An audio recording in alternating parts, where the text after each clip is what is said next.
Mary, Janice, do you know if Mary's on her way down? I haven't heard. I can look and check and see. She's there. I'll go over it. I Got a did see her couple upstairs. minutes. She's somewhere up there. Yeah.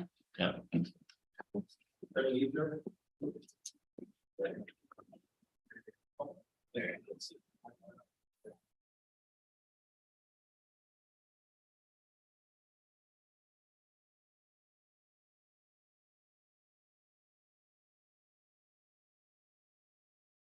So the sidewalk's in.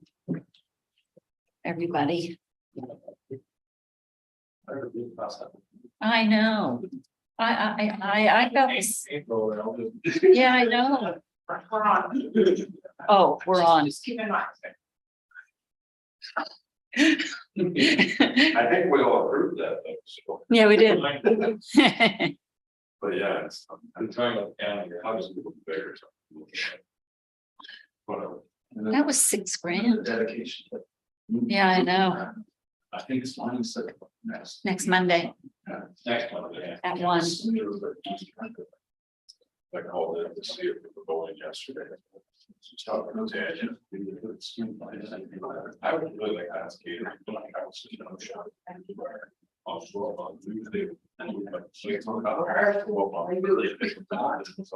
Yeah, I know. Here, I think. Yeah.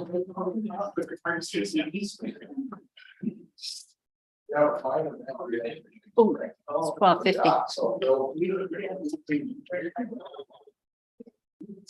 This Township of Selwyn Committee of Adjustment meeting of Tuesday, July the 11th, 2023 will come to order.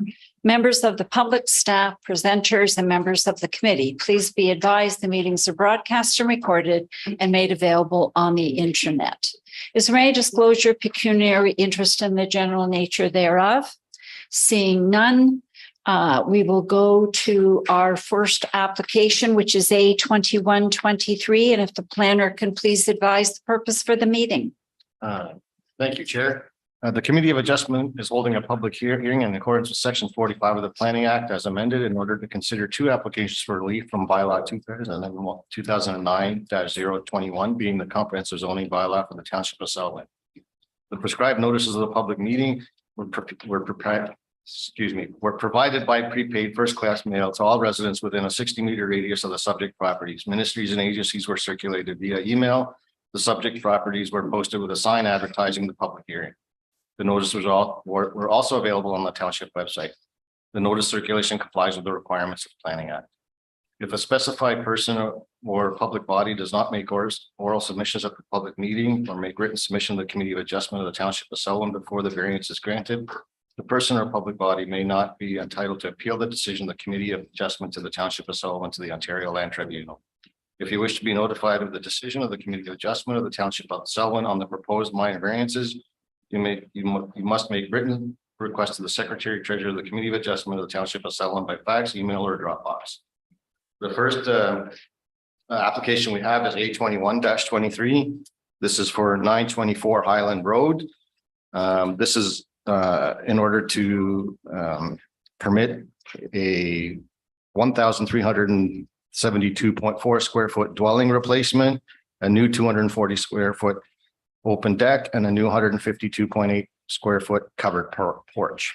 The reliefs requested are to reduce the minimum high water mark setback from 30 meters to 10.9 meters to an open deck, to reduce the minimum high water mark from 30 meters to 13.7 meters to a dwelling, to reduce the minimum rear yard setback from 15 meters to 8.8 meters to an open deck, to reduce the minimum rear yard setback from 15 meters to plus or minus 11.9 meters to a dwelling, to increase the maximum lot coverage from 20 to 24%, and to reduce the minimum side yard setback from 3 meters to 1.37 meters.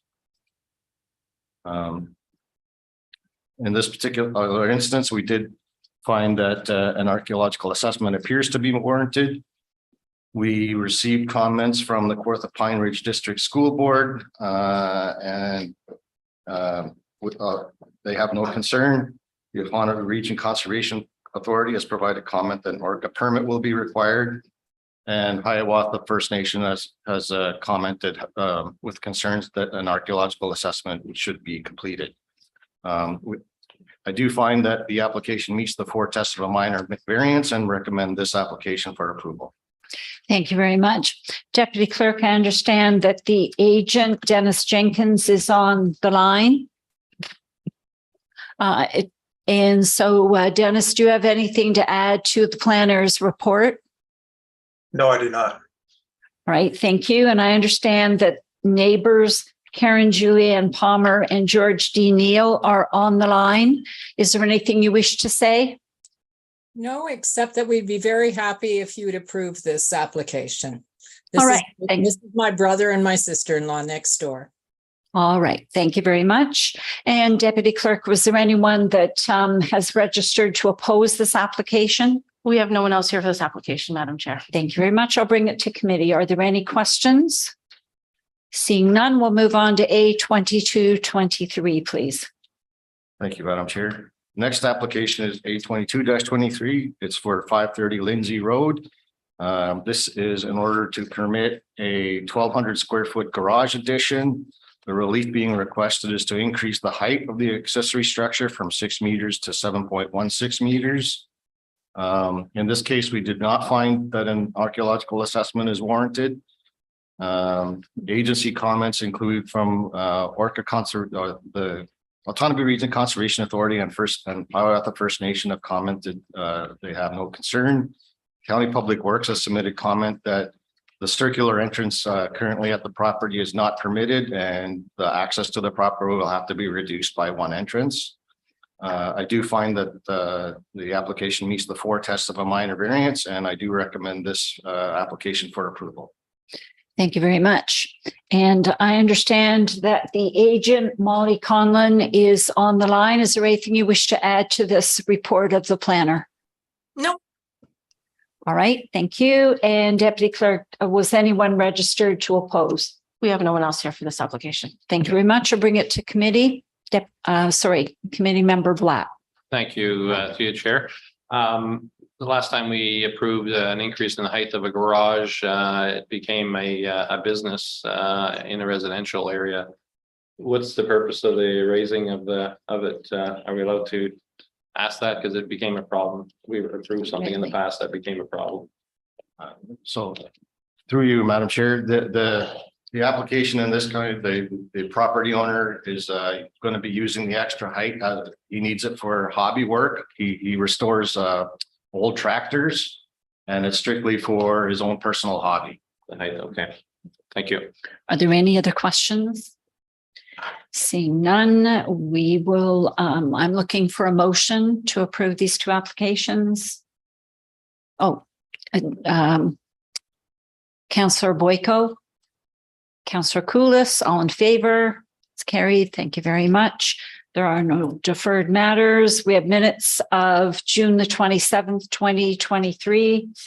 Can I have someone move those, please? Councillor Henry, seconded by Deputy. Okay.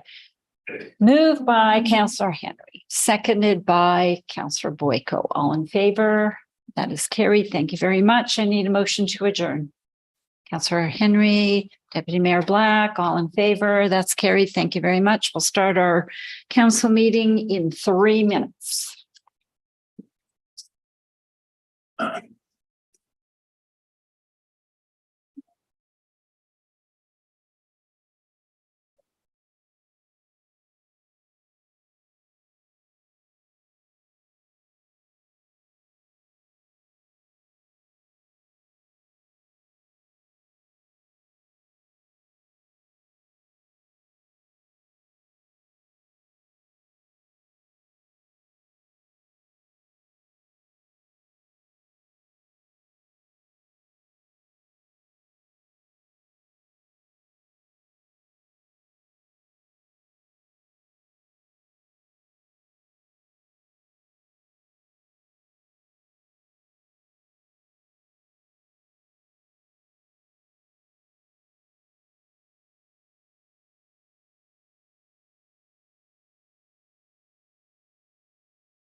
Yeah, no, that'll be good. That'll be good. Yeah.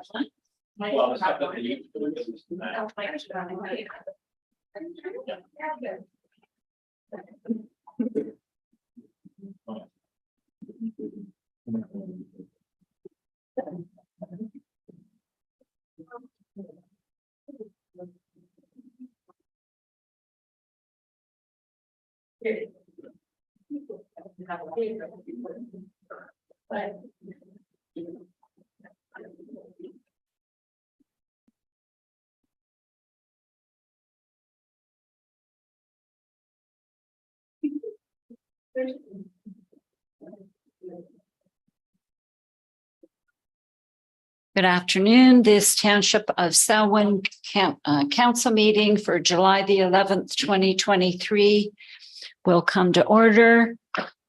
We respectfully acknowledge that we are on the treaty and traditional territory of the Mississauga and Anishinaabe. We offer our gratitude to the First Peoples for their care for and teachings about our earth and about our relations. May we honor those teachings. Please observe a moment of silence so that council staff and members of the public can quietly reflect on our duty to the community that we are trying to serve.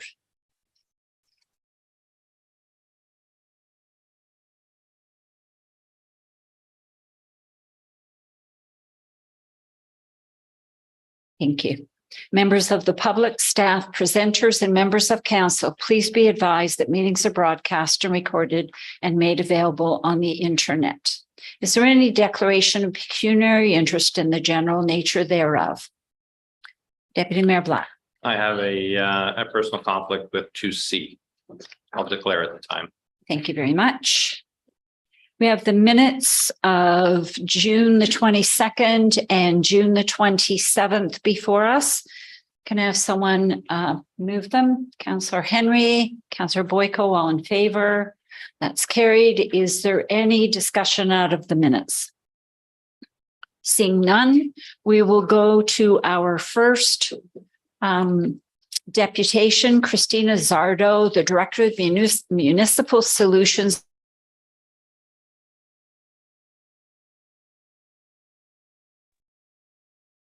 for food cycle is on. Oh, Sorry, Madam Chair. Christina's not with us just yet. She's coming. Perhaps we can move on to 2B. The attendee is here. Carly is available. okay. So we will go on to Carly Davenport, who's here for bird-friendly presentation and endorsement. Let me remind you, Carly, that you have 10 minutes and please go to the microphone. Okay, thank you very much. So I'm presenting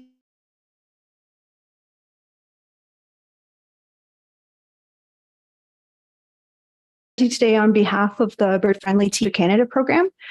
And yeah, I'll just go. So this is a paper that came out of the Cornell Lab of Ornithology back in 2019. It hit the mainstream news and was pretty, I think it hit the popular media really widespread. So since 1970, we've seen in the literature a massive decline in bird species. And this is 2.9 billion years gone in, or 2.9 million birds gone in 50 years.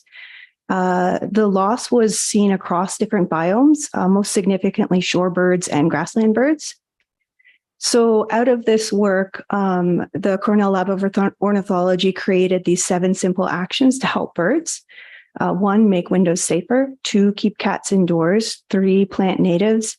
4, avoid pesticides. 5, drink bird-friendly coffee. 6, protect the planet from plastics. And 7, watch birds and share your observations. So one of the largest things that the paper called for was government leadership on bird conservation. This was something that is urgently needed. And to answer this call, Nature Canada put together the Bird Friendly City Certification Program. These are their partners in funding.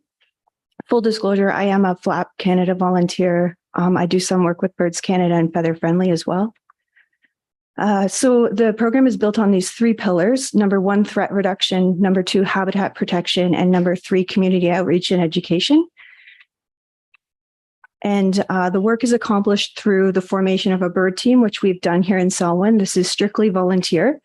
Nature Canada wants an inclusive, diverse, and accessible group. And our goal is just to engage the public to drive political action. So the work that we do will complete the initial certification application to Nature Canada. And following that, there's an annual report that we would fill out on behalf of the township. The scoring criteria is based on the same 3 categories I described earlier. The certification is awarded to the lowest scoring section. So entry level, I think the middle one is medium, and then there's a high level of certification that's available. We would be doing this under the small municipality standard, and we would be shooting for entry level this year. This is just an example in the threat reduction category. It has one that's about removing abandoned fishing gear. And this is an initiative we've already worked on because we've sponsored some fishing line recycling receptacles that we're working with the township to put up. And the goal of the program overall is to provide a clear standard of what the city needs to do to make it safe for birds. The standard certification is really a tool that allows for independent assessment. So this is community-led reporting. It allows for performance assessment in key areas that are evidence-based. We can measure our progress over time, and we can compare ourselves with other municipalities and cities. So it's really a badge of honor for the community. It can support ecotourism. You can apply for feather-friendly discounts through the certification. The certification also gives access to small grants. And we can be part of a growing network of cities across Canada that are now bird friendly certified. Other communities near us are Peterborough, King Township, Vaughan, and the city of the Kawartha Lakes have their application in progress right now. And so what we're really asking today is that council consider endorsing this initiative and our application to Nature Canada to seek certification and support the 3 main areas that this program works towards, which are to reduce human-related threats to birds, habitat protection, restoration, and climate resiliency, and to support community outreach and education. And this is a QR code. I don't know how relevant this is here, but this is a link to the full guide, and I can provide that to anyone who wants more information. Thank you very much, Carly. Thank you for what you're doing. And if you want to stay there for a minute in case there's a question. Sure. Thank you for your presentation. Selwyn, I'm proud to say that Selwyn's a bee city already, trying to protect our bees. And we have Lily Morrow, who is working diligently with sustainability. And we have pollinator gardens that we're encouraging people to plant so that all across our township, we're being friendly to our birds, bees, and butterflies. So thank you for that. Are there any questions or comments that Councillor Boyko? First, thank you for your presentation. And I think that this is a tremendous initiative that I personally support and think is terrific. But you're asking for council support for certification for small municipalities. The 2 things that staff always shudder when council is about to take something on is what will it cost and how much time will it cost us? So could you tell us if we were to do that? I think I know the answer, but I want to be sure. If we were to endorse this and apply for certification, would there be a cost to the township? And No. would there be staff time that would be necessitated in order to move forward? Or once we achieve the certification for anything that staff would be asked to do to implement it? No, this is strictly volunteer. Yeah. So if the township staff wanted to be involved, this would be volunteer hours. This would not be staff hours. Perfect. Thank you. And we're working with Lily and she's aware of that. Yeah. Thank you so much. Any other questions? Councillor Koulis. Through you. Thanks for your presentation. It kind of goes off of John's question, Councillor Boyko's question, but even if we are certified, what are the next steps after that? And how do you want the municipality to be involved at that point, if at all? Yeah, so I think we'd be looking to a partnership where the township would want to improve continually and work towards higher levels of certification.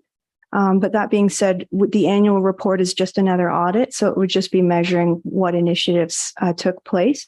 We could, as the Bird team, we could do what we were capable of accomplishing that year and include that in the audit, but it's not an obligation. But we would hope that everyone would want to work towards higher levels of certification. No other questions. So is council of a mind to endorse what is being presented? Deputy Mayor Black, Councillor Boyko, all in favor? That's carried. Thank you very much. Thank you very much. Is our food cycler lady here, Deputy Clerk? Yes, she is. Okay, so we'll go back to Christina Zardo, Director of Municipal Solutions, and she's bringing us a report on our food cycle science. Hi, Christina. Hi, good afternoon, Madam Mayor, Council, and staff. I hope everyone's doing well. Looking forward to presenting your Food Cycler pilot program results. And I'm going to share my screen, and as I'm doing that, I just want to mention a couple things. One is that you were the very first community to ever pilot our brand new device, the Maestro, which is now being sold on Vitamix as Eco 5. So that's very exciting. And the second is that our pilot programs have always been overwhelmingly successful. We've done 50 or 60 of them completed now and very steady, overwhelmingly good results. But your pilot program has the best result we've ever seen. So I'm particularly excited to show that to you today. So just as a reminder, my name is Christina Zardo. I'm the Director of Municipal Solutions at Food Cycle Science. We're a Canadian company. We're based out of Ottawa, just 3 hours down the road. And we're 100% focused on food waste diversion solutions. We do that using the Food Cycler technology, which of course you're familiar with as you have 250 of them in your community. I'm proud to say that as of today, we have 101 municipalities that are now partnering with us through our program. 96 of those are in Canada and many focused in Ontario because of our landfill capacity crisis and other issues that we have surrounding waste. So happy to have you as one of them. And so the pilot program was run in February 2023 and wrapped up 8 weeks later in April 2023. Part of the program was thanks to some federal funding that we received through Impact Canada and Agriculture and Agri-Food Canada, of course, through your municipal subsidy and other discounts. The total cost to you was $25,000 plus shipping and HST. And we had 250 users with food cyclers in the community. I want to also send a special thank you to Lily and Megan and all the other staff members who helped with distribution on one of the coldest days of the year. It was a great time to be in the community handing out food cyclers to your residents. They were very excited. You know, they made it out in the dead of winter to pick up their device, and they were happy to report back the results. So we received 232 responses to the survey out of 250, a response rate of 93%, which is, you know, we believe very representative of the sample size that we have here. And here's some of the information that they've told us in their survey. They said that greenhouse gas reduction was important to them on a scale of 9 out of 10.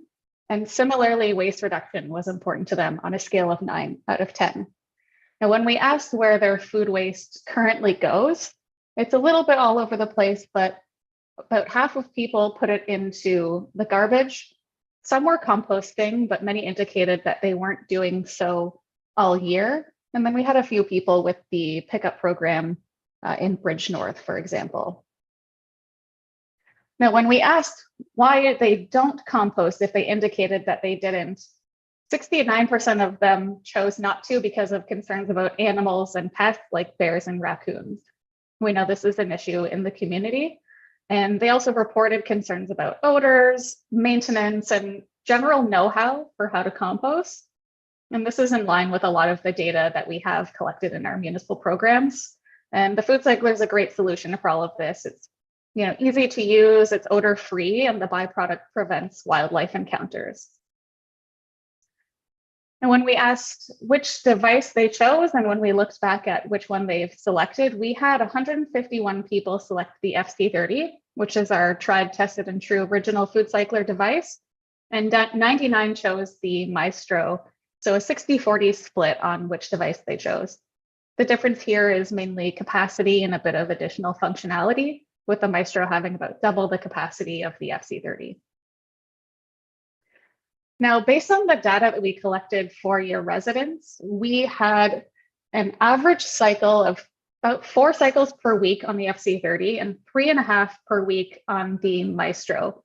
So when we calculate how much food waste was diverted using the different capacity measures, this is equivalent to about 270 kilograms of food waste per year per household diverted using the food cycler. That's about 68 metric tons of food waste from just those 250 households over the course of a year. And when we look at greenhouse gas avoidance, we've avoided approximately 88 metric tons of CO2 equivalents per year. So this is really great data, really great cost savings for the municipality, and also helping to achieve your environmental goals in greenhouse gas reduction.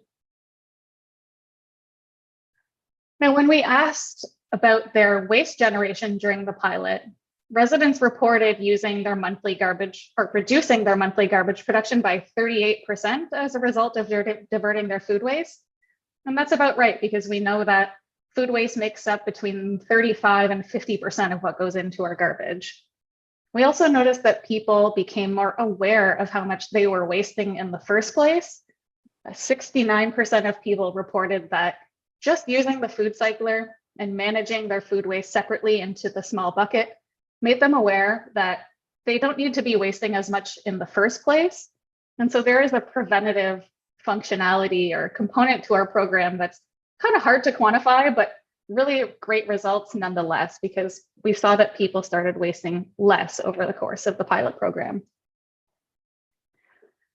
Now, in terms of capacity, we wanted to understand if people made the right decision for which unit they chose in terms of in the amount that they could handle based on their household size and how much they were generating. Those who selected the Maestro, the overwhelming majority says that it was the right size, about 91%, with just a few people saying they still wish it were a little bit bigger. On the FC30, for example, about 70% of people said, I made the right decision, it was the right capacity, but the remainder said that they do wish it was a little bit bigger. And this is information that we saw in our past pilot programs with just the FC30, where a lot of households said, I wish this was a little bit bigger for how much I generated. And that's the reason that our organization developed the larger capacity unit. Now, in terms of electricity consumption, we asked, did you see an increase in your electricity bill during the time that you had the food cycler? Only 2.5% of people said that they did, and the rest said that either no or they're not sure, which typically indicates that increased electricity costs are negligible or acceptable.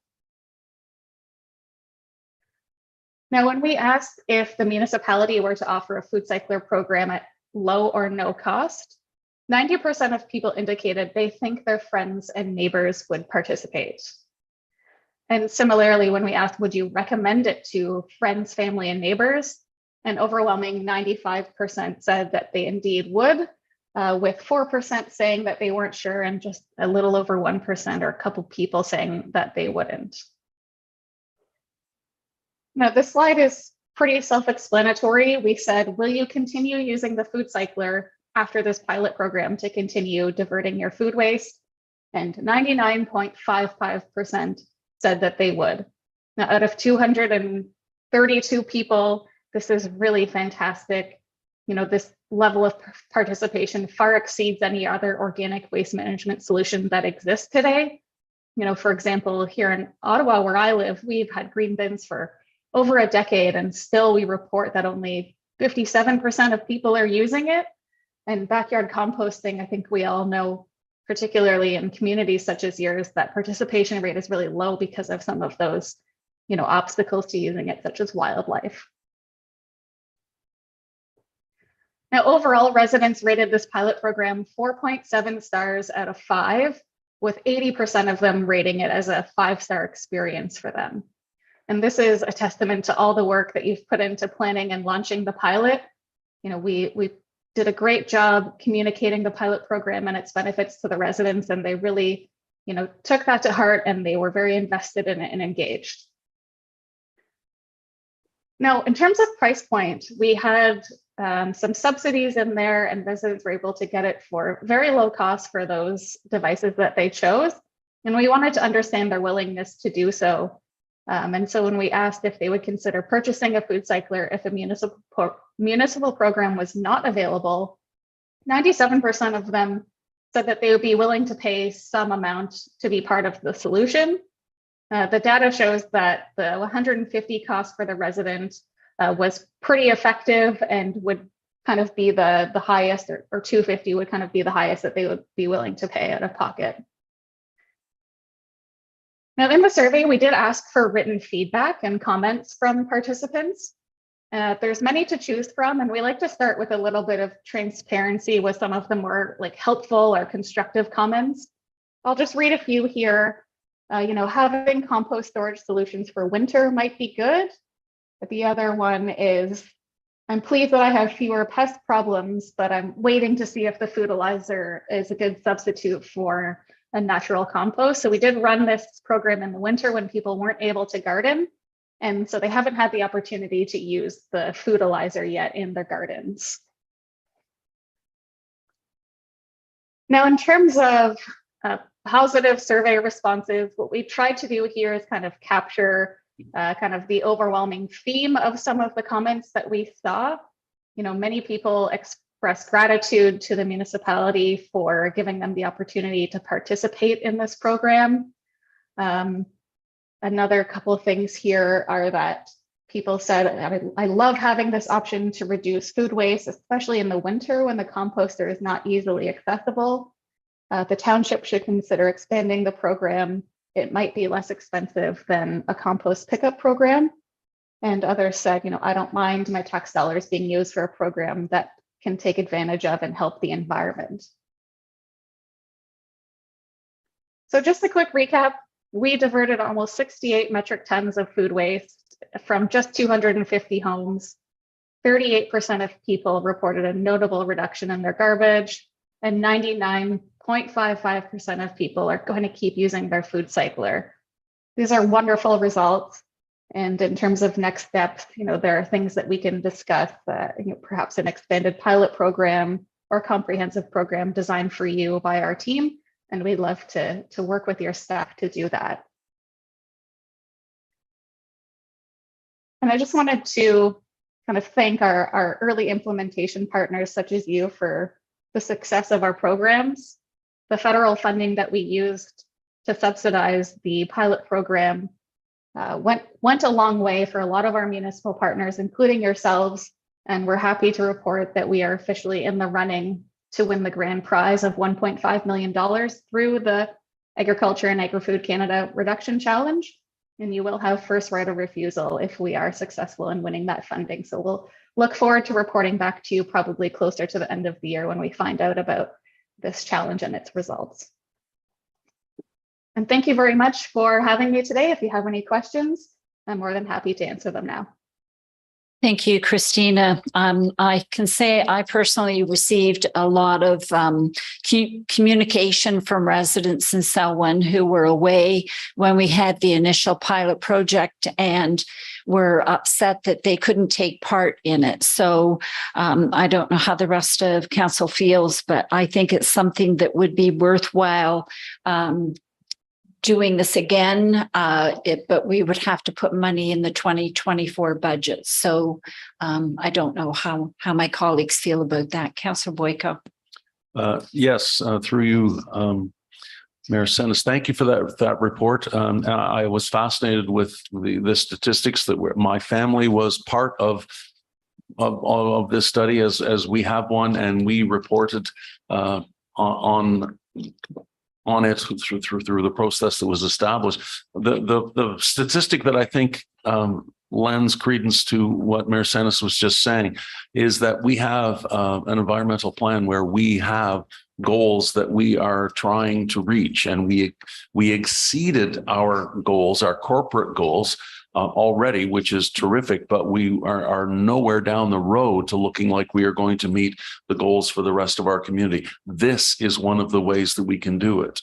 When I see that the 67.7 metric tons of food waste were diverted from the landfill, which is the equivalent of 88 megatons of CO2. It's incredible statistics. And as I said, it gets us farther down the road. So I would, Mayor Senes, be in support of extending this pilot, if we want to call it that, or implementing the program, because I too have had many people say that they wished they were a part of it. And I can tell you from my own experience that it works. It works beautifully.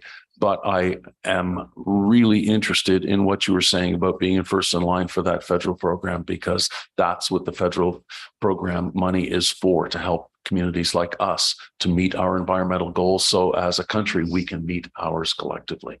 So thank you. I am in support, Mayor Senes. Deputy Mayor Blatt. Thank you. Through you, Mayor Senes. Yeah, thanks for the presentation, Christina. I think it's great. Our family participated as well. And I think that machine was going every day in our house. And we were able to, in some weeks, reduce our garbage to one bag every 3 weeks as a result of using it. We were typically 2 weeks unless there was something going on. So one of your first comments was that our municipality had the best numbers that you've seen. So I hope our logo makes it to your municipal page, top left corner. I don't see it there yet. So I hope there's that makes it to the first page.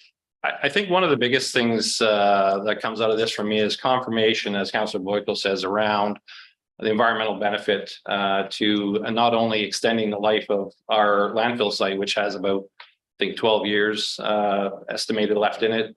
Doing something like this might extend that to 20 years, as well as the county considering a green waste collection program. We have a pilot going on at Bridgenorth right now. Environmentally, it doesn't make sense for me to have trucks running all over the township when properties are spread wide apart to do green collection. So I think this would be a good alternative to the built up areas, which it does probably make some financial environmental sense to run a truck around and pick up green waste.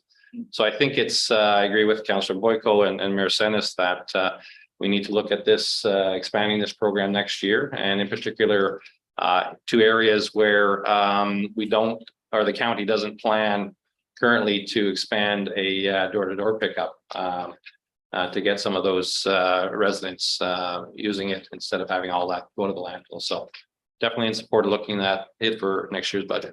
Thank you. Councillor Koulos. Through you. Thanks for your presentation. I also participated, and the stats really are very clear here of what's going on. I've got one question for clarification, and then a couple of comments to take forward if, as I am in support of expanding the project further. So the first, you had a slide where it says, why don't you compost? And it said other, and there was 25%. Can you expand on what the other reasons why they didn't compost? Because that seems to be important here for why they're not doing it. You know what, I would probably have to look into it. I think it was other, and then please indicate why. And I don't have that data in front of me, but I can certainly circle back to you folks and let you know what those responses were. Okay, perfect. And then for the comments, thinking forward too, the product is nutrient rich, so we can only do so much with that. You can't just dump it in any garden or any plant. So I think information moving forward for the pilot project is how to use it. Like, what can you do with it? And seasonality, if we're in the middle of the winter and you don't have space, how do you store it? Things like that would be very helpful. I think you also need a gender analysis and an analysis of the types of food that are being used. So in your survey, when they complete it, who's doing the majority of the work with the food cycler? Because I think that would be really interesting and really telling. And then the types of food would also be interesting for health analysis too down the road, especially if you do get Ag Canada involved, they're working with Health Canada a lot for the national food policy, and this is a key part of it. So.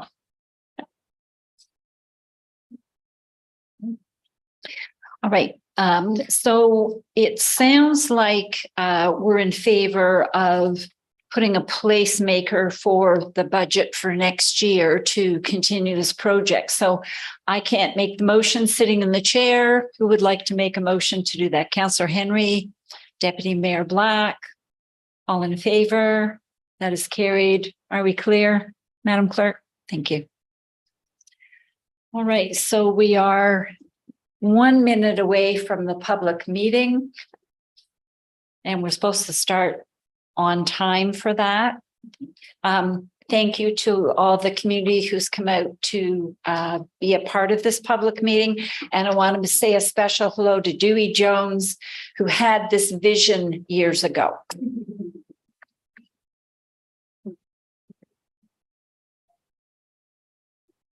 All right, it's 1:30.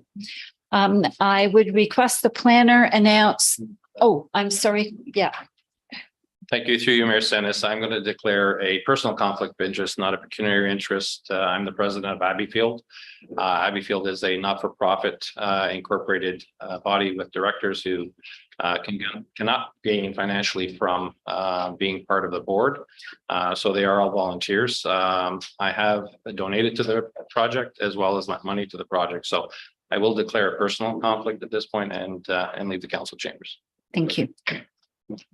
Somebody remind me to get them back when we're done. Maybe. All right, so I would request the planner announce the purpose of the meeting. Thank you, Your Worship. The County of Peterborough and the Township of Selwyn are holding this joint public meeting today to consider applications to amend the local component of the County of Peterborough official plan and as well as our zoning bylaw for the Township of Selwyn in accordance with sections 17 and 34 of the Planning Act. Prescribed notice of public meeting was provided by prepaid first-class mail to all residents within 120-meter radius of the property, subject to the application, as well as by sign posted on the property. Notice was also provided via email and fax to the prescribed, by email or fax to the prescribed ministries and agencies. The hearing was also advertised in the Peterborough Examiner.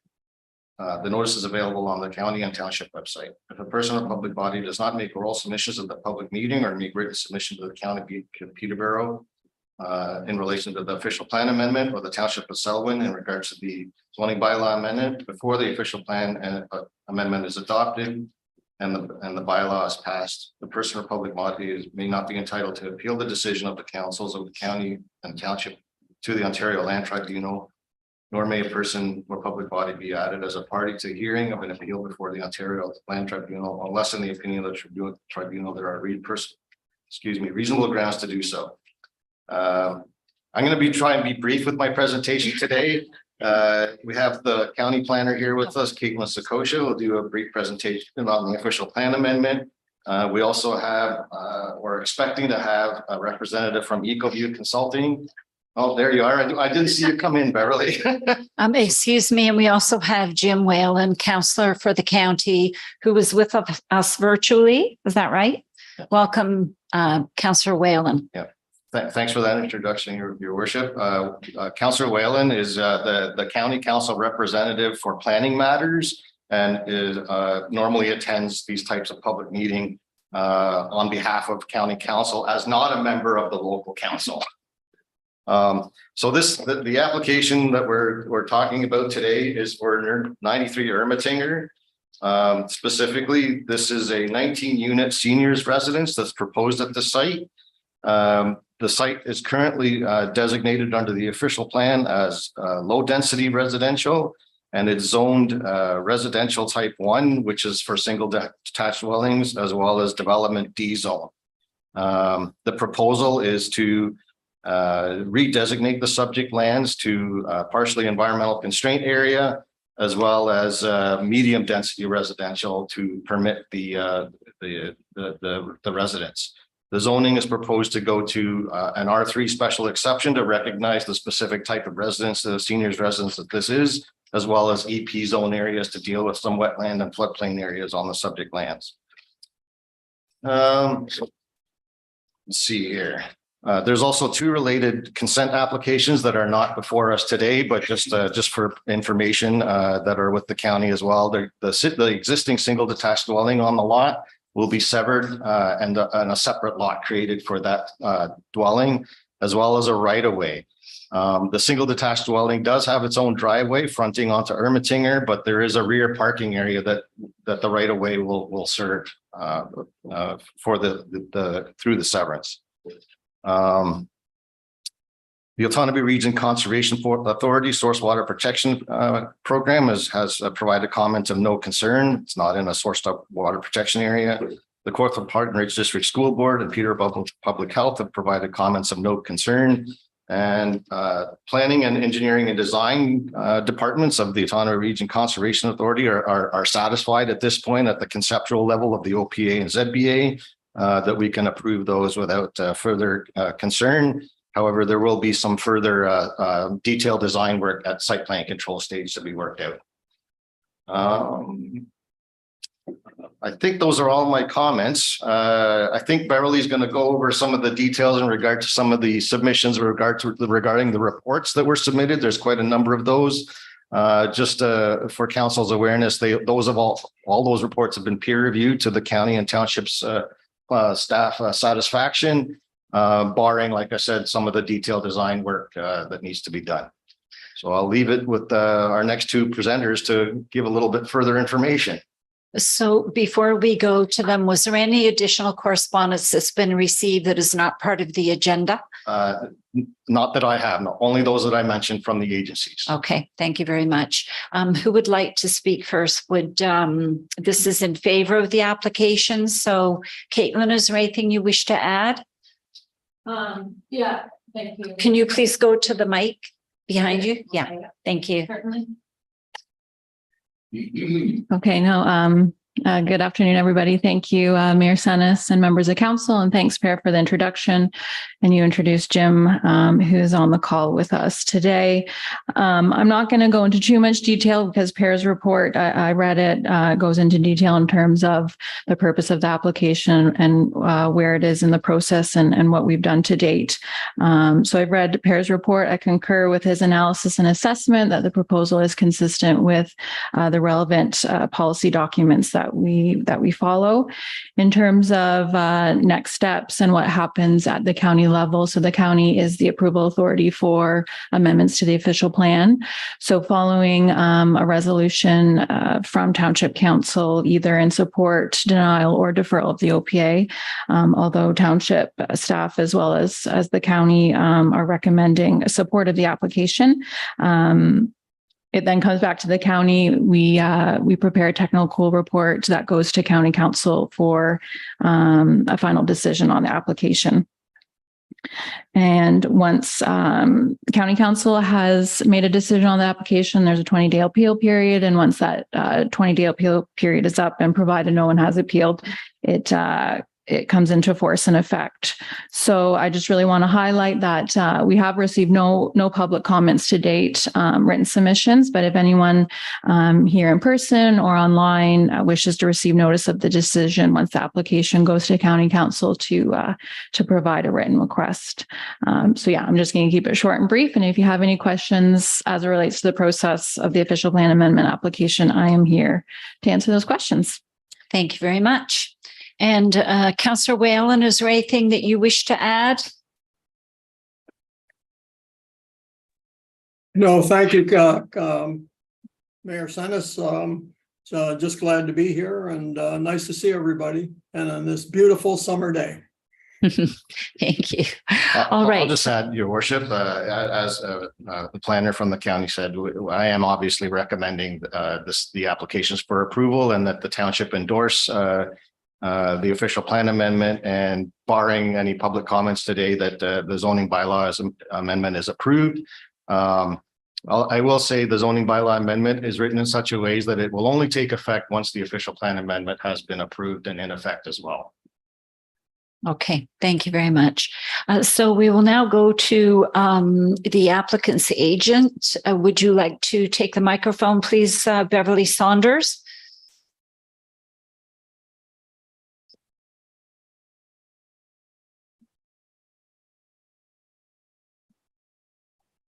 excellent. The presentation's there, so I don't need this.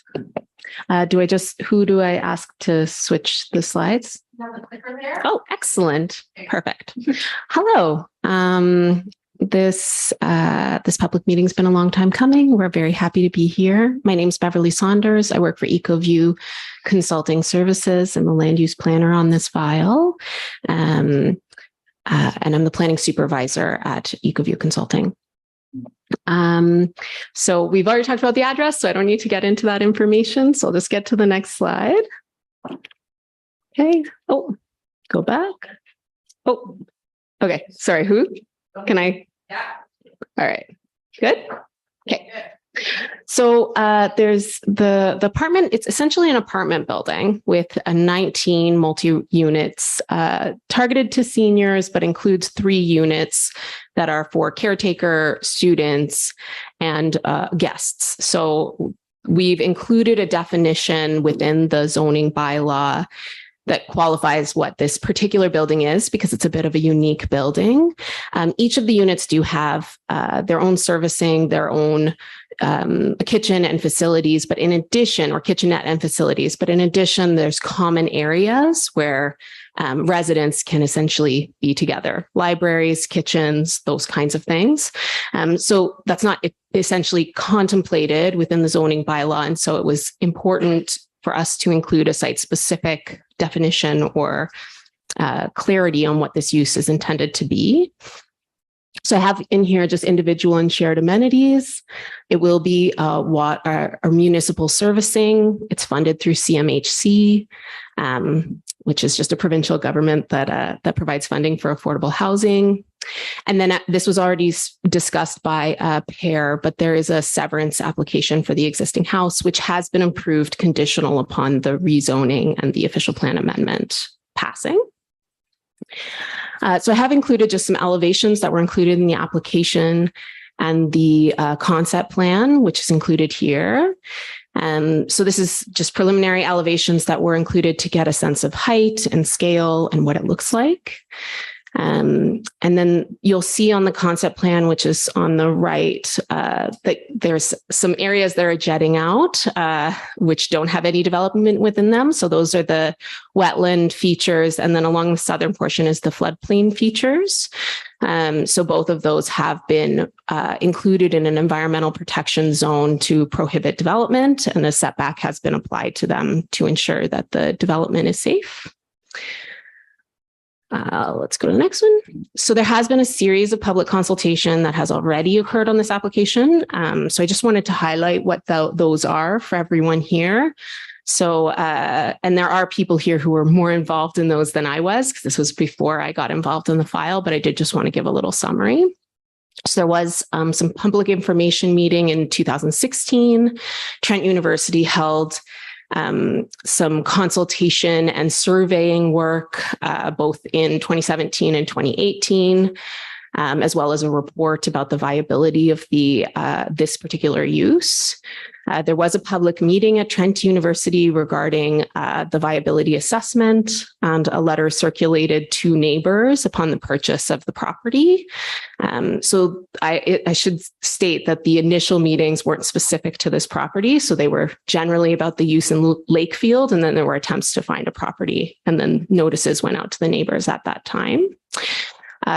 There was a public open house on the site, which was advertised. I've got a picture of the article that was put out after that in the Toronto Star. And then there's also been numerous stories that have been posted in the Examiner and newspapers, as well as social media, to advertise the site. So hopefully this is not new information for anyone who's hearing about the project, but we are more than happy to answer questions from the public as we go through this statutory public meeting.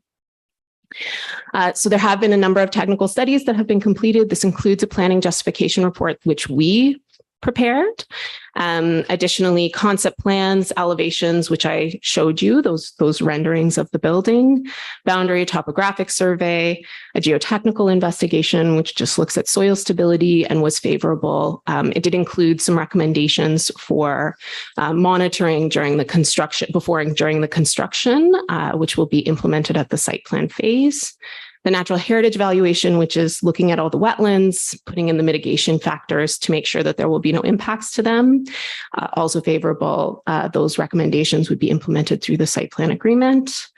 Functional servicing report and some addendums that were done in response to comments. And those show that the property can be serviced on the existing capacity.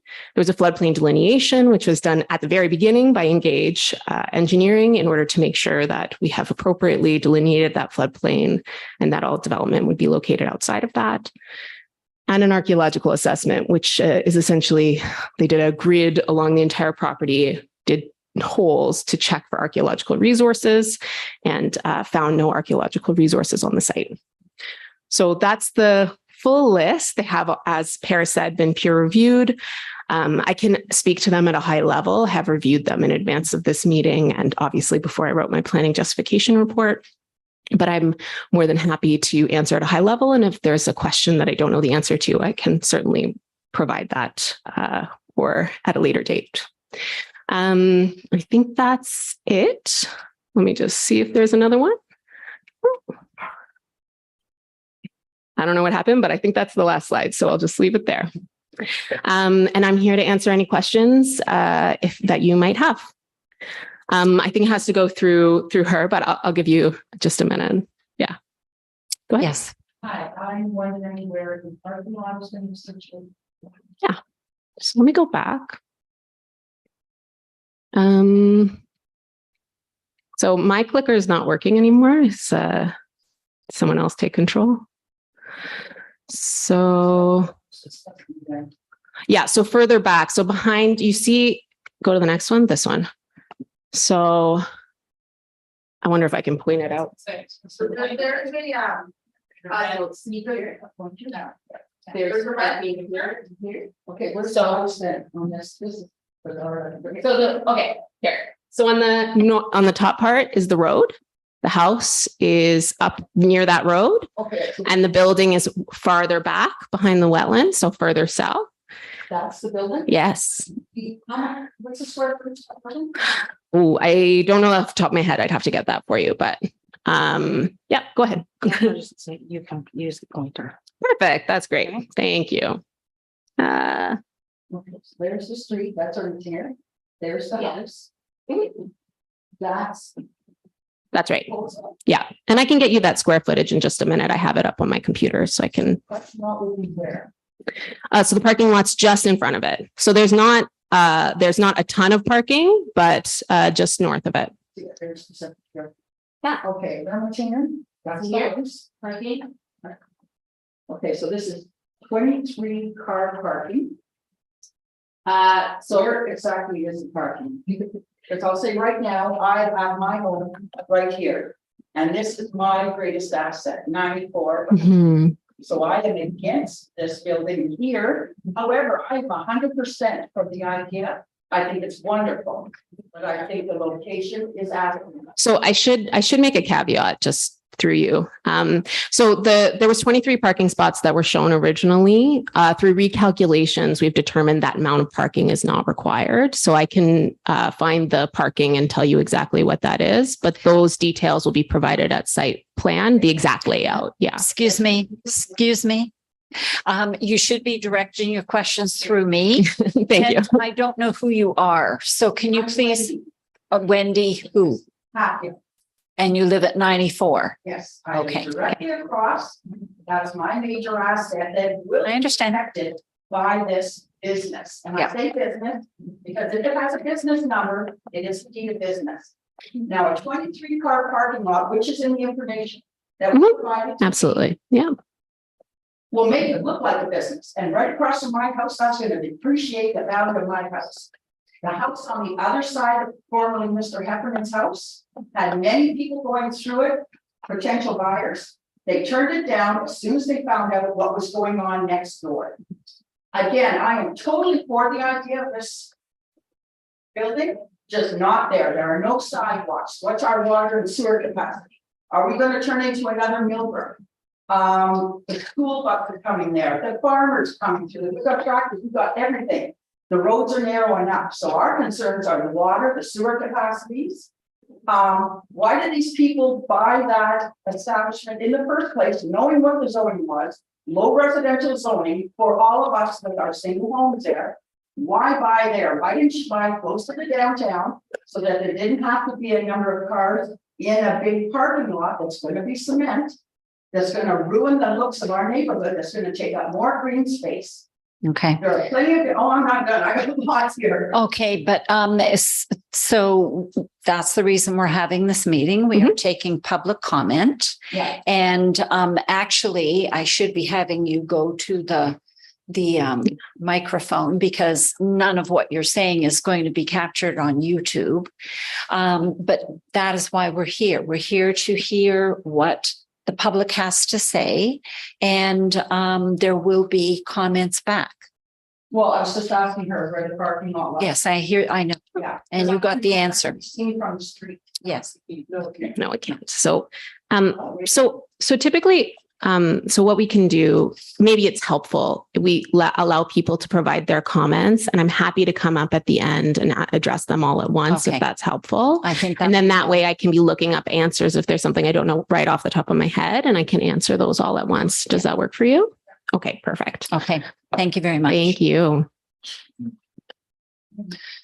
If you said you had a couple of more questions, okay, can you please take the microphone and again state your name and address? You're good.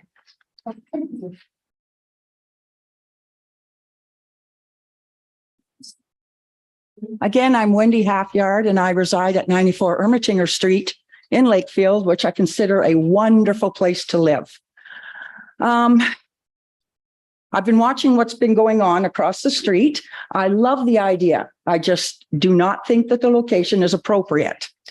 We have way I too need much. your questions, ma'am. Oh, okay. Okay, why didn't Abbeyfield consider the obvious zoning before purchasing in a low-density residential neighborhood? Let me see, where there is also a supposedly recognized and protected wetland area. Now, a 23-car parking lot for 19 units. So 19 cars if each unit has a car. One parking lot space for the manager, one parking lot space for the groundskeeper. So that leaves about 2 parking spots left for visitors. So where's the overflow going to go? If it goes on that street, they're going to block traffic again, like they did this summer. Okay. It's a narrow road. There are no sidewalks. If I was a senior, I'd want to have a sidewalk if I had to walk all that way to go downtown. Let's see here. What is Lakefield's residential cap per year? I got some numbers, but Peterborough hasn't called me back yet. Changing the zoning bylaw in this low density residential area will just open the door to more of the same, thereby multi-unit development demands, because there's a lot of people, a lot of developers coming to Lakefield looking in that specific region to develop multi-unit buildings. That's going to destroy that neighborhood. Never mind our green space. Okay, now will sewer and water demands be met with this increase? Again, I say this is just the beginning of all these multi-unit buildings in this area. So will the water and sewer demands be met by the increase? There are no sidewalks. Are sidewalks going to be put in? What's going to happen to the decrease in the values of our property? Because businesses in residential areas do lower our values of our properties. All right. Is there any other questions?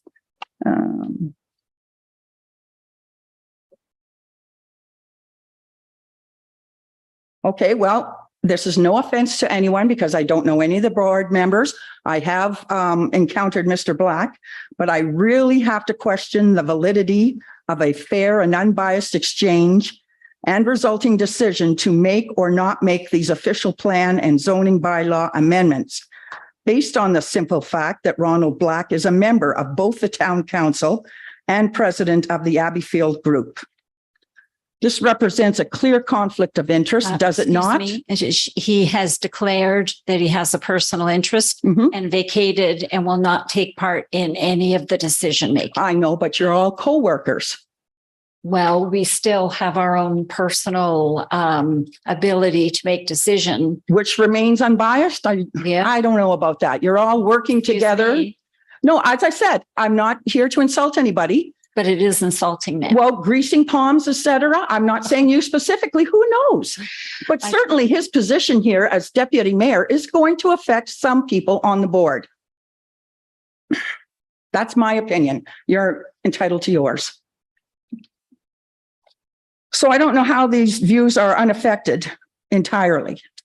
Like, shouldn't this have been held in another council chamber? It doesn't. Because all of you are his co-worker. It doesn't work that way, ma'am. And you're out of order. And do you have any other questions? How am I out of order? Your comments are out of order, in my opinion, and I'm the chair. Okay. And I am saying they're out of order, ma'am. Do you have any other questions that relate? Well, I have a statement to make. I find your first statement at the beginning of this meeting to be very biased, welcoming this gentleman who represents Abbeyfield. That just sets the tone for the whole meeting right there. All right. Is there anything else? That's all I have to say. Thank you. Now, would you like to take the microphone to answer these questions, please?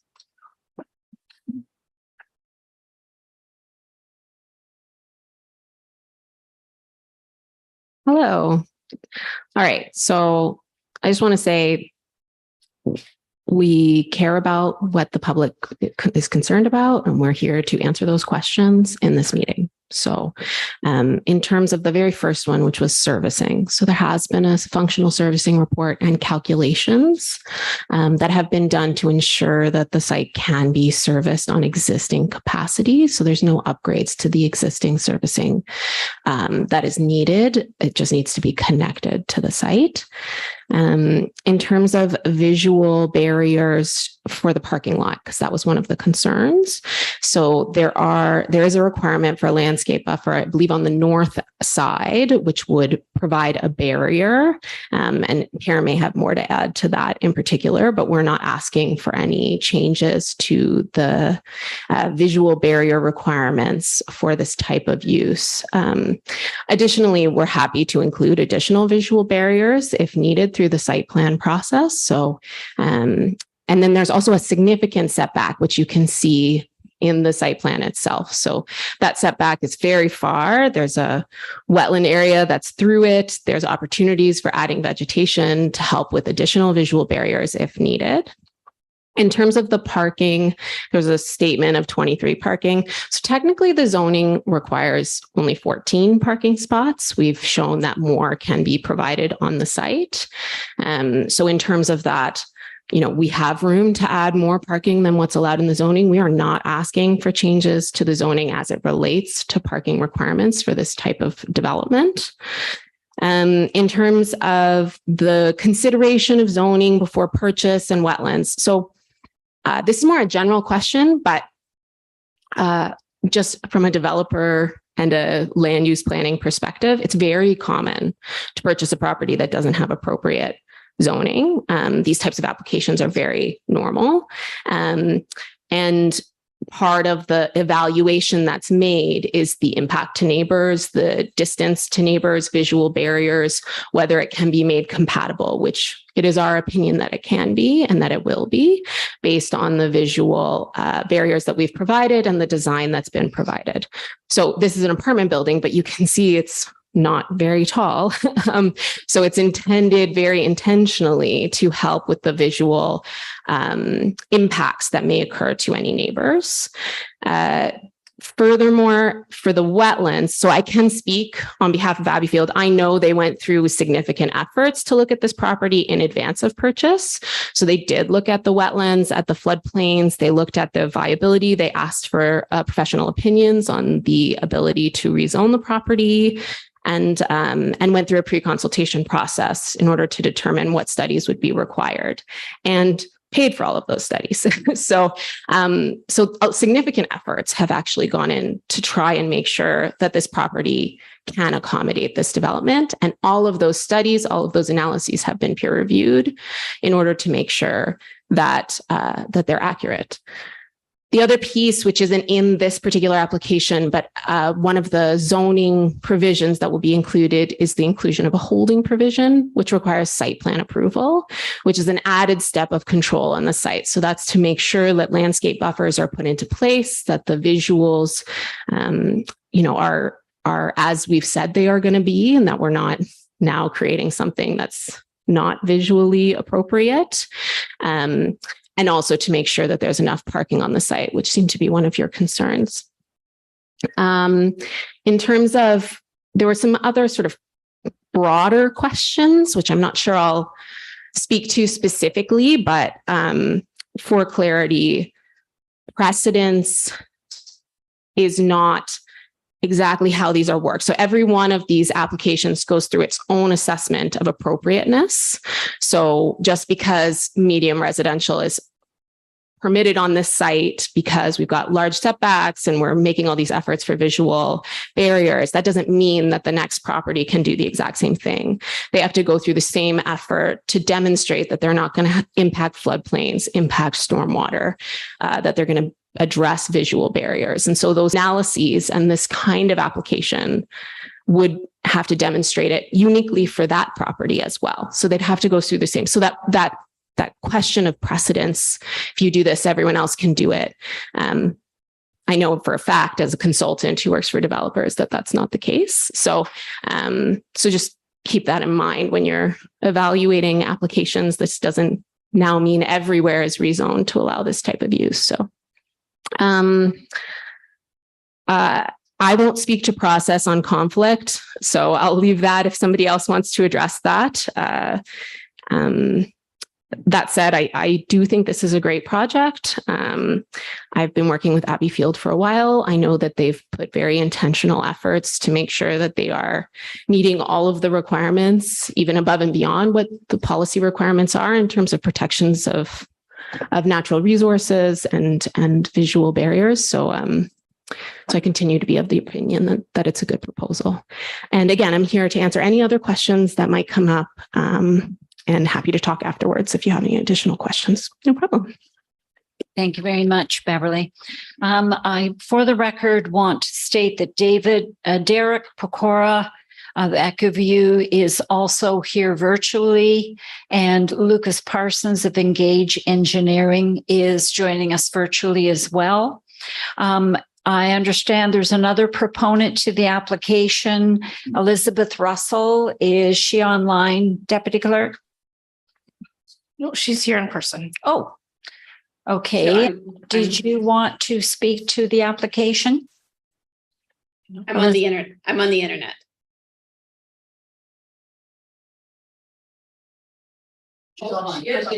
Answer.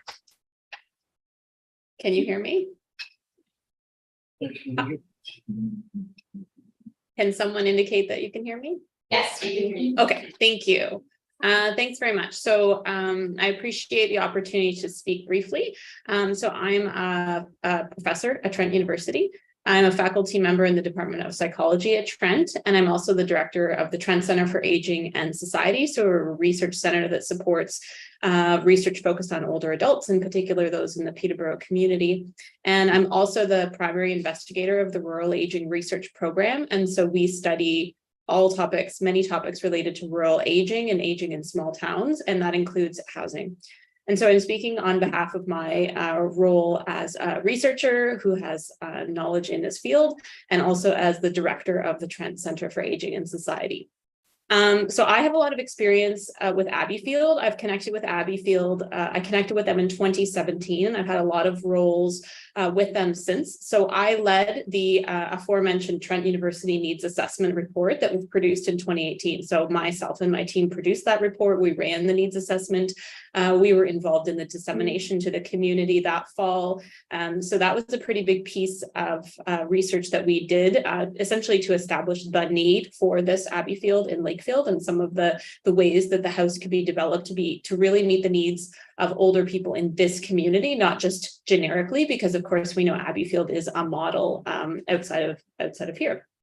And more recently, I produced a video through the Trent Center for Aging and Society to show the current status of the Abbeyfield project and to help them with their promotional efforts. And that was done just last summer in 2022. And if you want to check it out, it's a great piece that profiles their work in a really quick and easy, detailed way. That's on YouTube through the Center for Aging. And currently I'm working with Abbeyfield Canada to actually study the expansion of sustainable Abbeyfields across Canada, and that includes here in Lakefield. So my history with this group is pretty extensive. I fully support this project in my roles through the research center and as a researcher. So one of the things I really want to draw your attention to is the idea that the scholarly idea of aging in place. And this is something you've probably heard of a lot. You know, it's a buzzword, right? We want to hear older people are aging in their own homes, or at least in their own communities. They're not being institutionalized and that kind of narrative. But unfortunately, this can really fall flat when there aren't, especially in rural communities, when there aren't supportive programs and policies to allow this. And so what we're really seeing is this sort of concept of aging in place is what we want, but actually what's happening for many older people, especially those on a limited income in rural areas, is they're being stuck in place. So stuck in place is sort of the negative. So they're in homes or other facilities that aren't appropriate to their needs. And so they're not aging in place in sort of that positive way. They're in a place that is actually hindering their growth and development as a person, their ability to interact, their health and well-being. And so we know our housing research has shown over and over again that older people are a diverse group, just like people of all ages. And so rural communities, given our aging populations, need many diverse housing options to suit those older people. So an Abbeyfield house is just one example of a way that communities, especially rural areas and small towns, can support aging in place and work against the very real specter of older people being stuck in place. And so Abbeyfield is, you know, a shared housing arrangement has really been shown as an effective option in other jurisdictions in both Canada and internationally. So there's pretty solid research to show that this model does work from a sustainability perspective and also from a health and well-being perspective. It has huge benefits for residents who choose to live in Abbeyfields. Obviously, this model is not for everybody, but for those who do choose they're in their own community or their own area. They maintain contact with people from similar backgrounds, from like similar interests, from a similar area. They maintain their privacy. And one of the biggest benefits is this model supports social connectivity. So they're coming together in sort of a family way, but also independence. These are people that still retain their independence. And that includes their ability to continue to give back to our community. We know that volunteers are the core of this community. And for the most part, that includes older volunteers. We have more older volunteers. Our research has consistently shown here in Selwyn Township, including housing for older people, but also separate from that the bulk of volunteers in Selwyn are themselves older.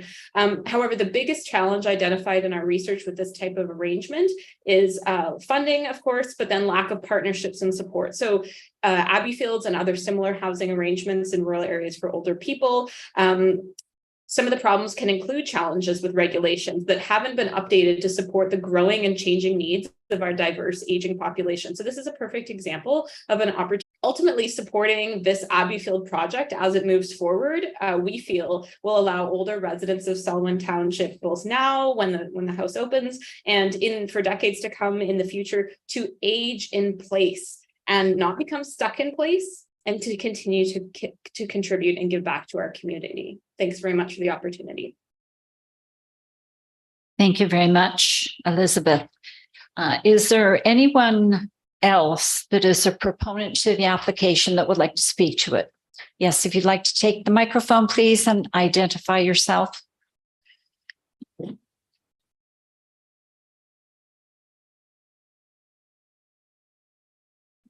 Thank you, Council. Thank you, Madam Mayor and staff. So my name is Cindy Windover. I am on the board for Abbeyfield, Lakefield, and have been since 2017.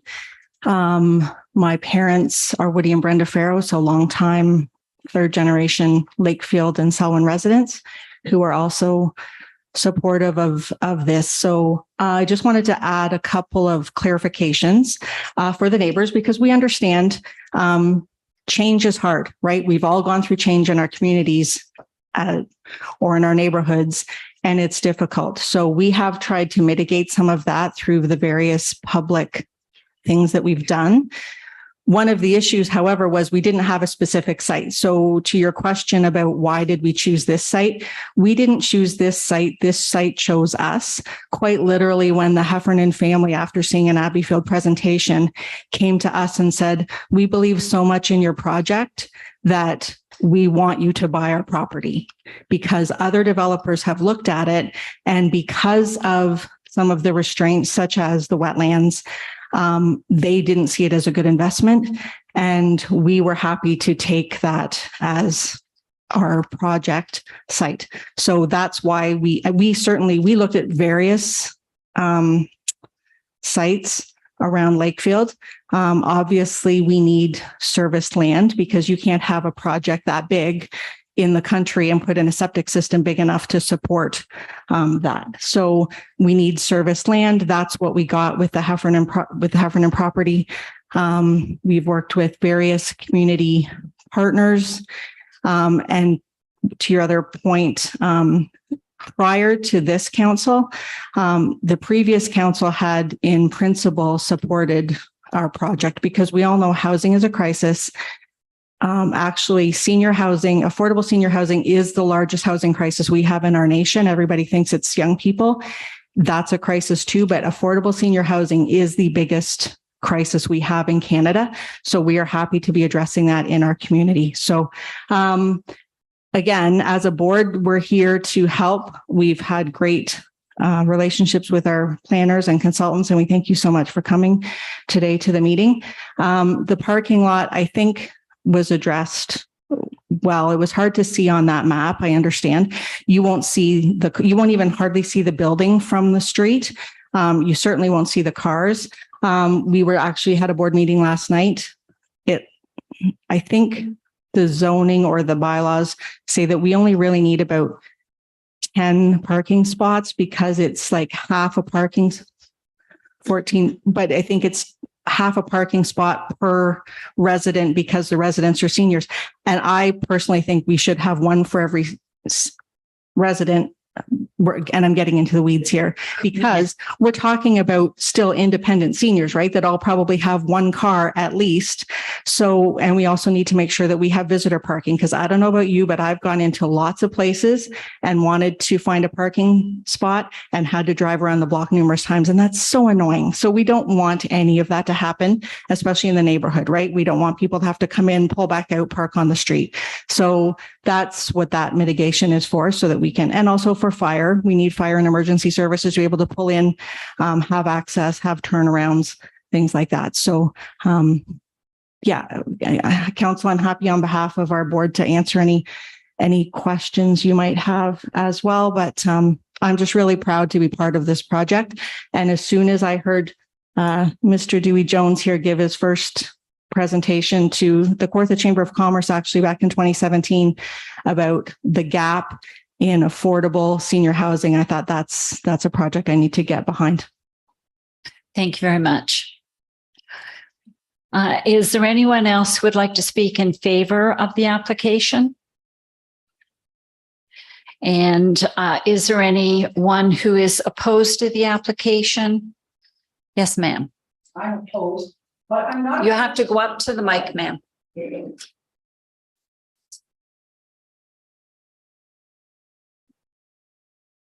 Wendy Halfyard. I just want to say, I don't think it's the idea that has to be sold here, because I think it's a fantastic idea.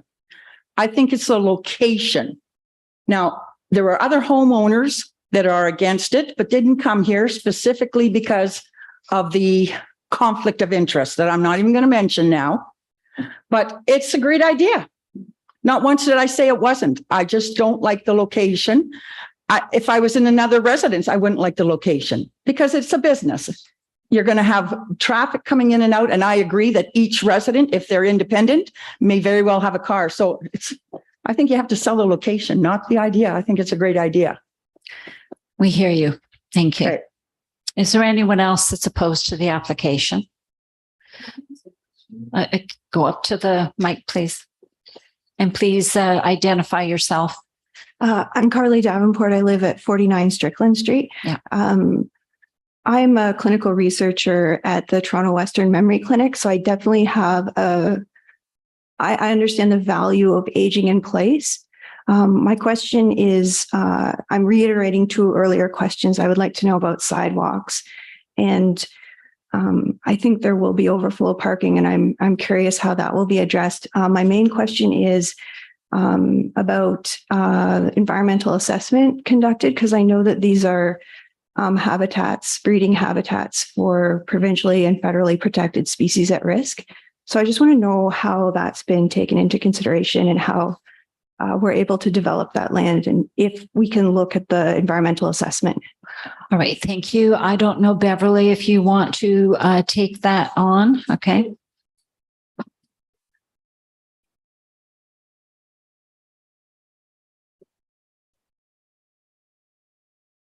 You'll just give me 1 second. I have the studies here, so I'm just going to get to the species at risk section.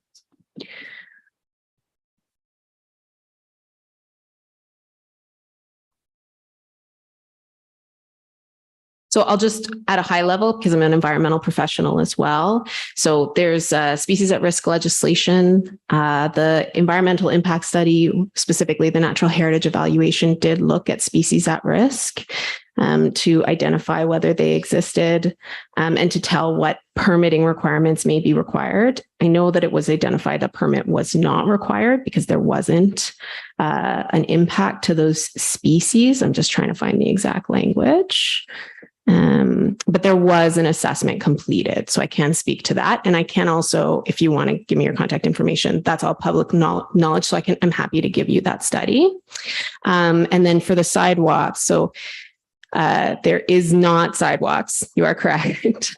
We have provided adequate parking, however, to make sure that everyone has access to a vehicle. And I realized while we were talking that I didn't list it, but we also did do a traffic assessment to look at the traffic and what was going to happen there to make sure that that could be accommodated on the road and that there would be minimal impacts to that. So that has been addressed. Unfortunately, sidewalks are one of those things that's not really available in a lot of places, especially in rural communities. And so, we tried to pick a site that you could still be very close to places and be able to live and get there very quickly with a vehicle. And people do walk along the side of the road, so they could do that if they wanted to, if they felt safe doing that. And then there's also going to be a caretaker on site to assist people if they need it. So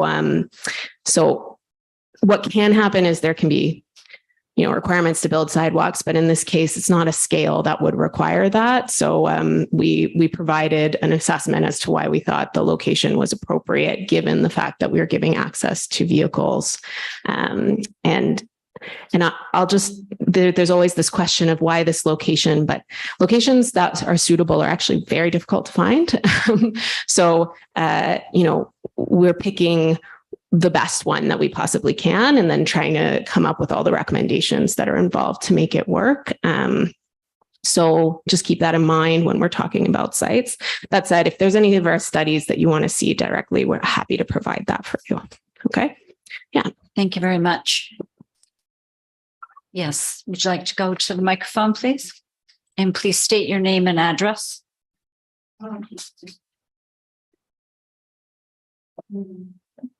Ann Calvary on Ermitanger Street. I was just wondering, how long is the building? You show a picture of it. How long does it go? The length of the building? The new building, yes. Pear or Beverly, who would like to answer that? I have to bring up the floor plans. It seems awful long for in that area, because there's a creek down at the end and it's swampy. And I just wonder about that. Okay, we're going to get an answer for you. Thank you. Beverly may be able to pull up that site plan. It's just somewhere in my file, but she may be able to pull it up on her computer a little quicker than I can find it in my paper file. Okay. So an answer is forthcoming for you, ma'am. Okay. I'm sorry. Oh, yeah, that'd be good. Do you want to go to the mic, please? I don't still know what else to talk about.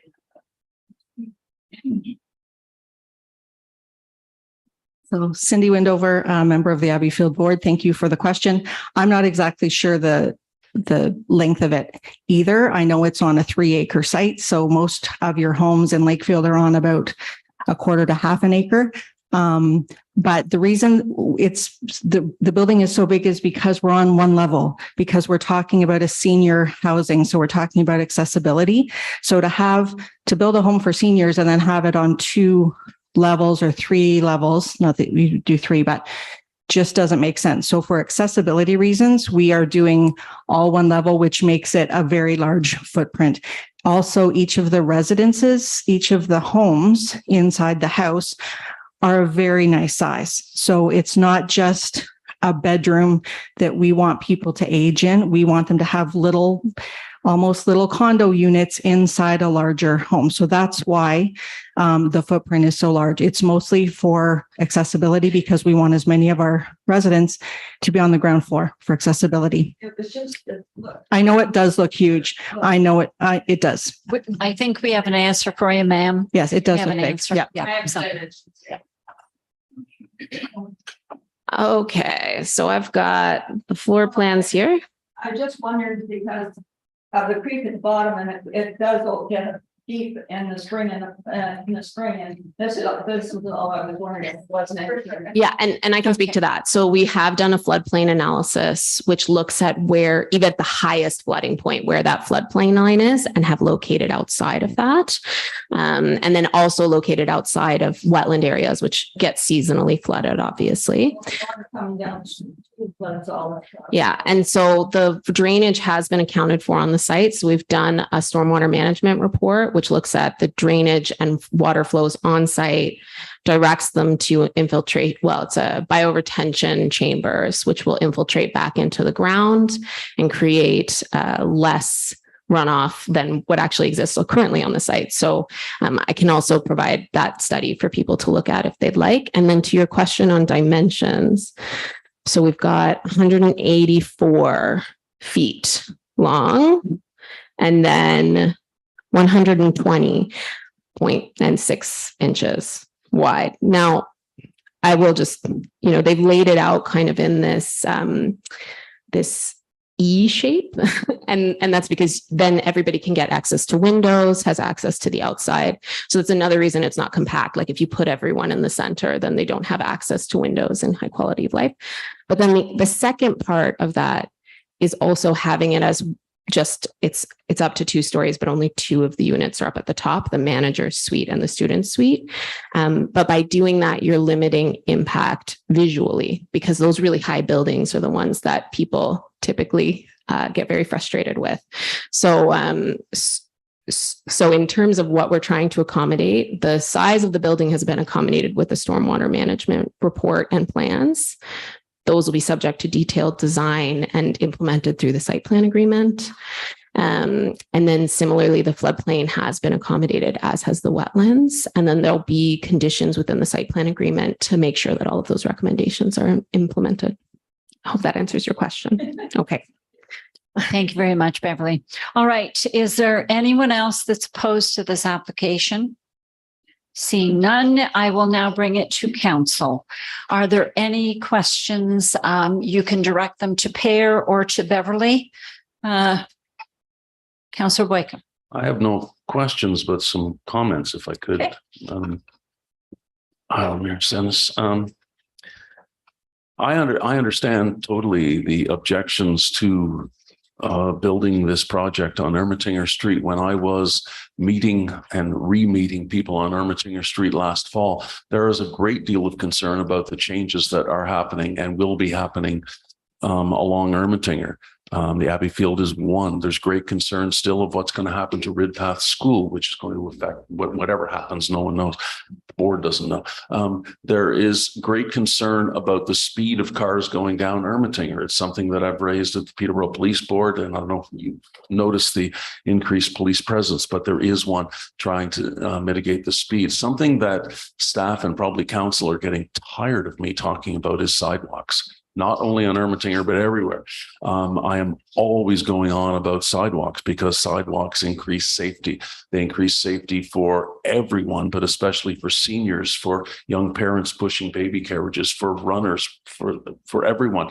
And so therefore sidewalks is something that is essential, not just as a result of Abbeyfield, as a result of the new way in which people find physical and mental health by going out and walking and cycling and everything else that we do that a couple of generations ago we didn't. So the need for sidewalks is there. What will it look like? I was very satisfied with the fact that the lay of the land is such that that building will be far from Ermatinger Street, down a hill, behind trees, behind the old Heffernan House. So from the street, from your residents, from anybody driving by Ermatinger, what they're going to see is essentially what they saw before. They're going to see the Heffernan House and they're going to see a wide driveway beside it. So it won't look significantly different than it looked before from Ermatinger Street. There will, of course, be more cars going in and out of there than just Mr. Heffernan's. But the traffic study that was done said that there will not be significantly more traffic than Ermatinger can handle. It won't be a dangerous number of cars that will be added to that road. The water sewer capacity, council went through a terrific tour of the water and sewer plants and all that was involved in water and sewer in Lakefield just last week. And Adam Tobin can correct me, but I think he said that we have the capacity now for, it was something like 600 or 700 more homes, more residents that could be put on the water and sewer without any need to update our water and sewer capacity at all. So therefore, the water and sewer capacity is really not an issue. With respect to the Abbeyfield being a business, yes, it's a business.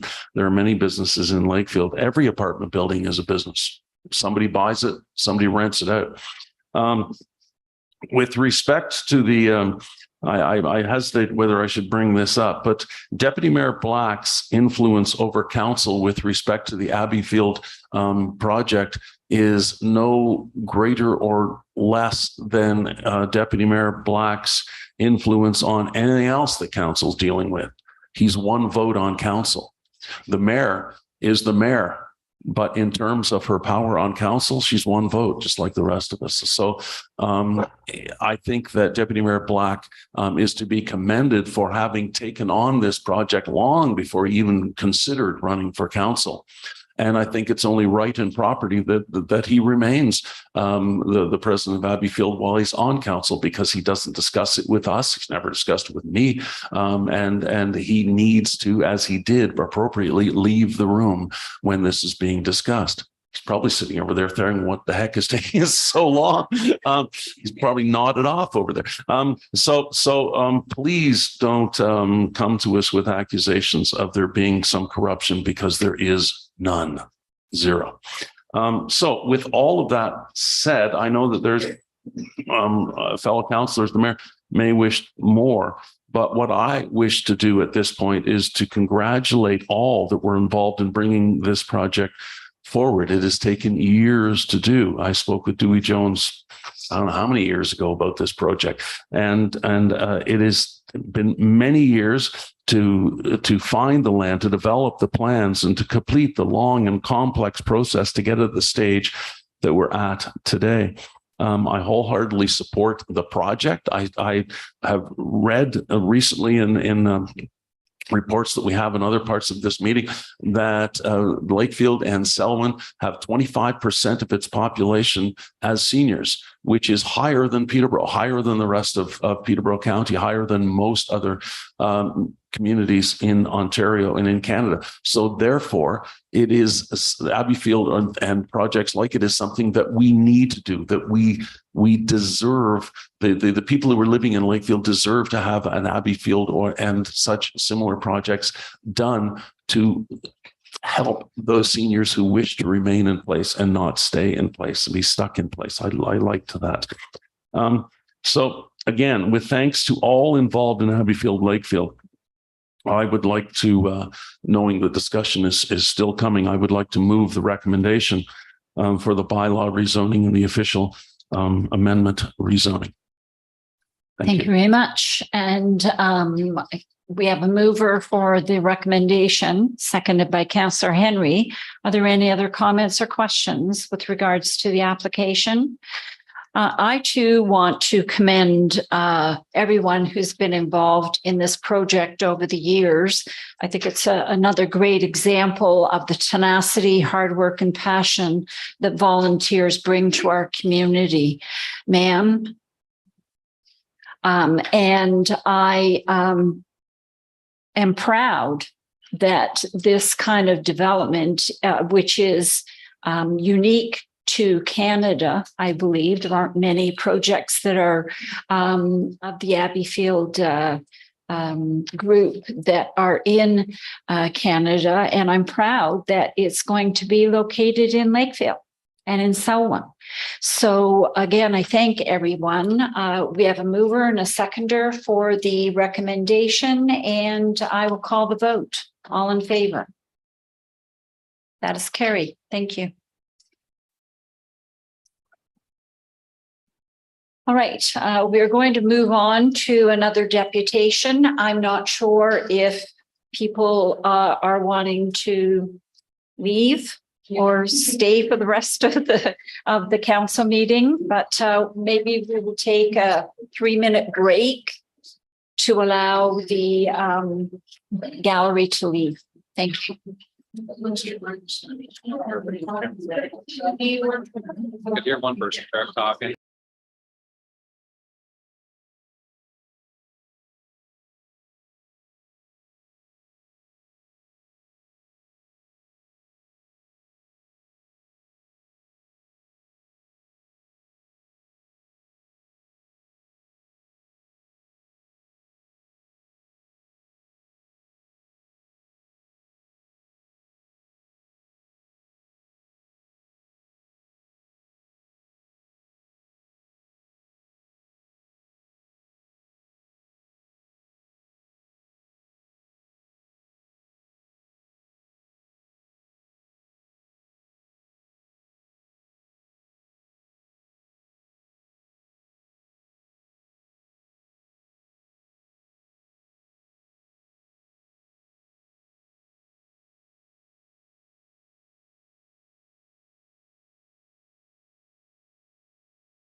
Now that I studied budget.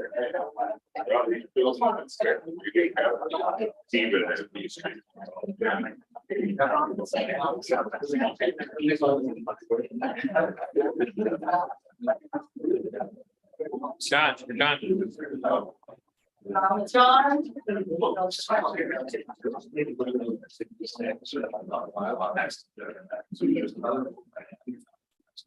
Well, I want to say, I think that are here, that's how many plans it's on building, how it's being on that street. That's the only voice I could hear. All right, we are going to move on to our next delegation, Carol Franks. And he's Carol's here and I am. All right, if you both go up to the microphone, identify yourself, please, for us. The name's John Gootley. I've for 19 years lived on Buckhorn Road, just north of 14th line of Smith. Our petition, if you noticed, had signatures from all three areas of Selwyn, where people felt the same way we did with our petition. And I did read your response. Again, I should have acknowledged councilors and staff. Thank you for responding to our petition, and I appreciate that. But we have lived there with seniors, mostly retirees who have come to the Kawarthas to retire, to get away from noise, get away from the cities.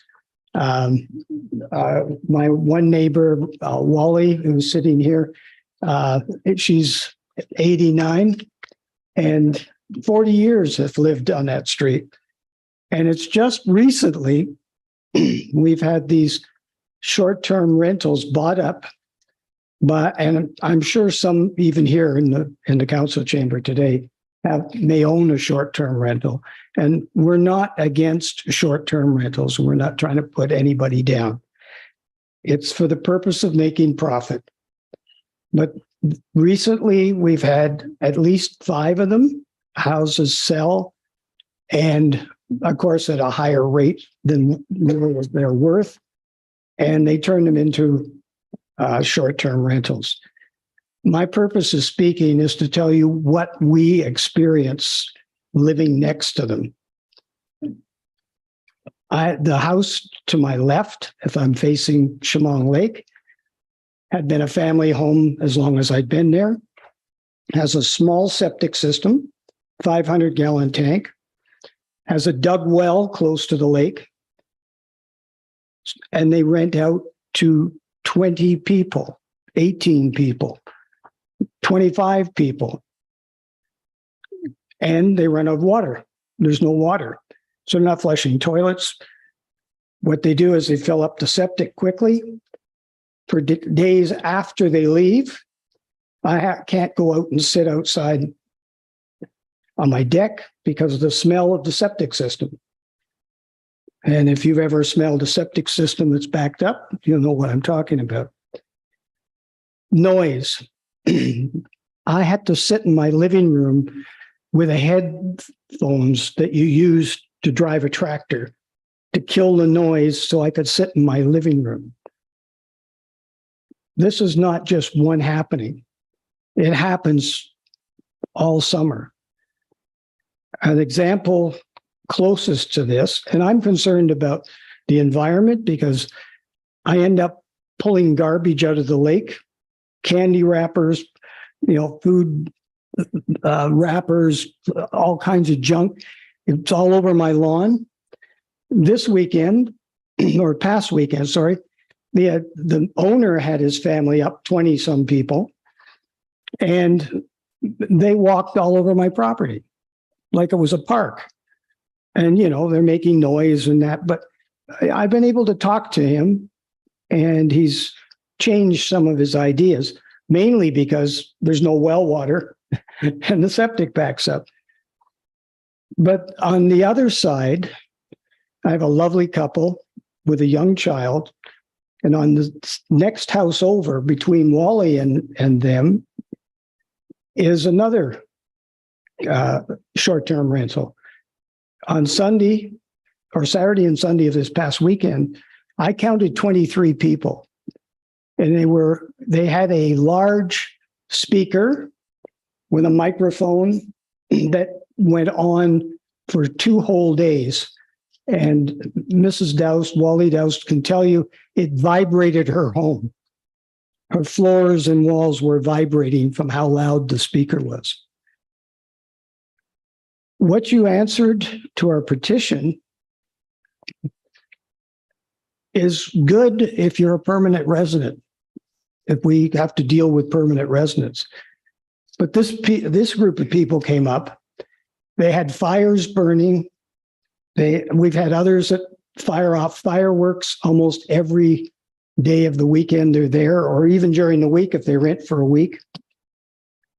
And don't get me wrong, we've had some good renters that don't cause problems, but both Avi next door, who's 42, and Wally had spoken to these people about the noise. Could they turn it down, please?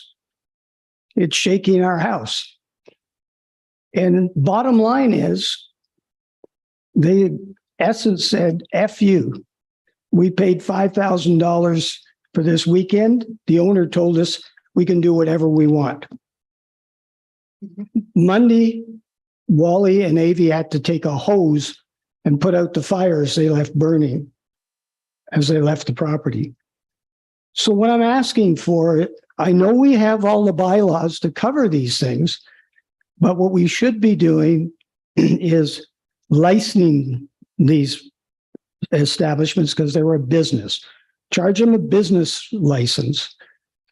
Set up some kind of evaluation of the property, because obviously if you have a 500-gallon septic tank, you shouldn't be having 25 people on the property for a weekend or for a week. I had one group for a week.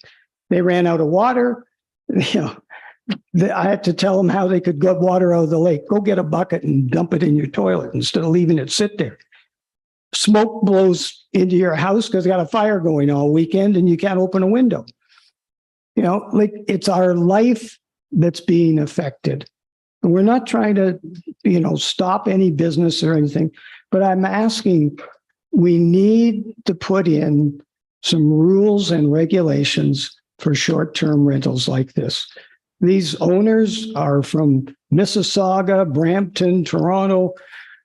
They don't really care about who's living next door. And it's example of saying, well, we paid $5,000 for the weekend.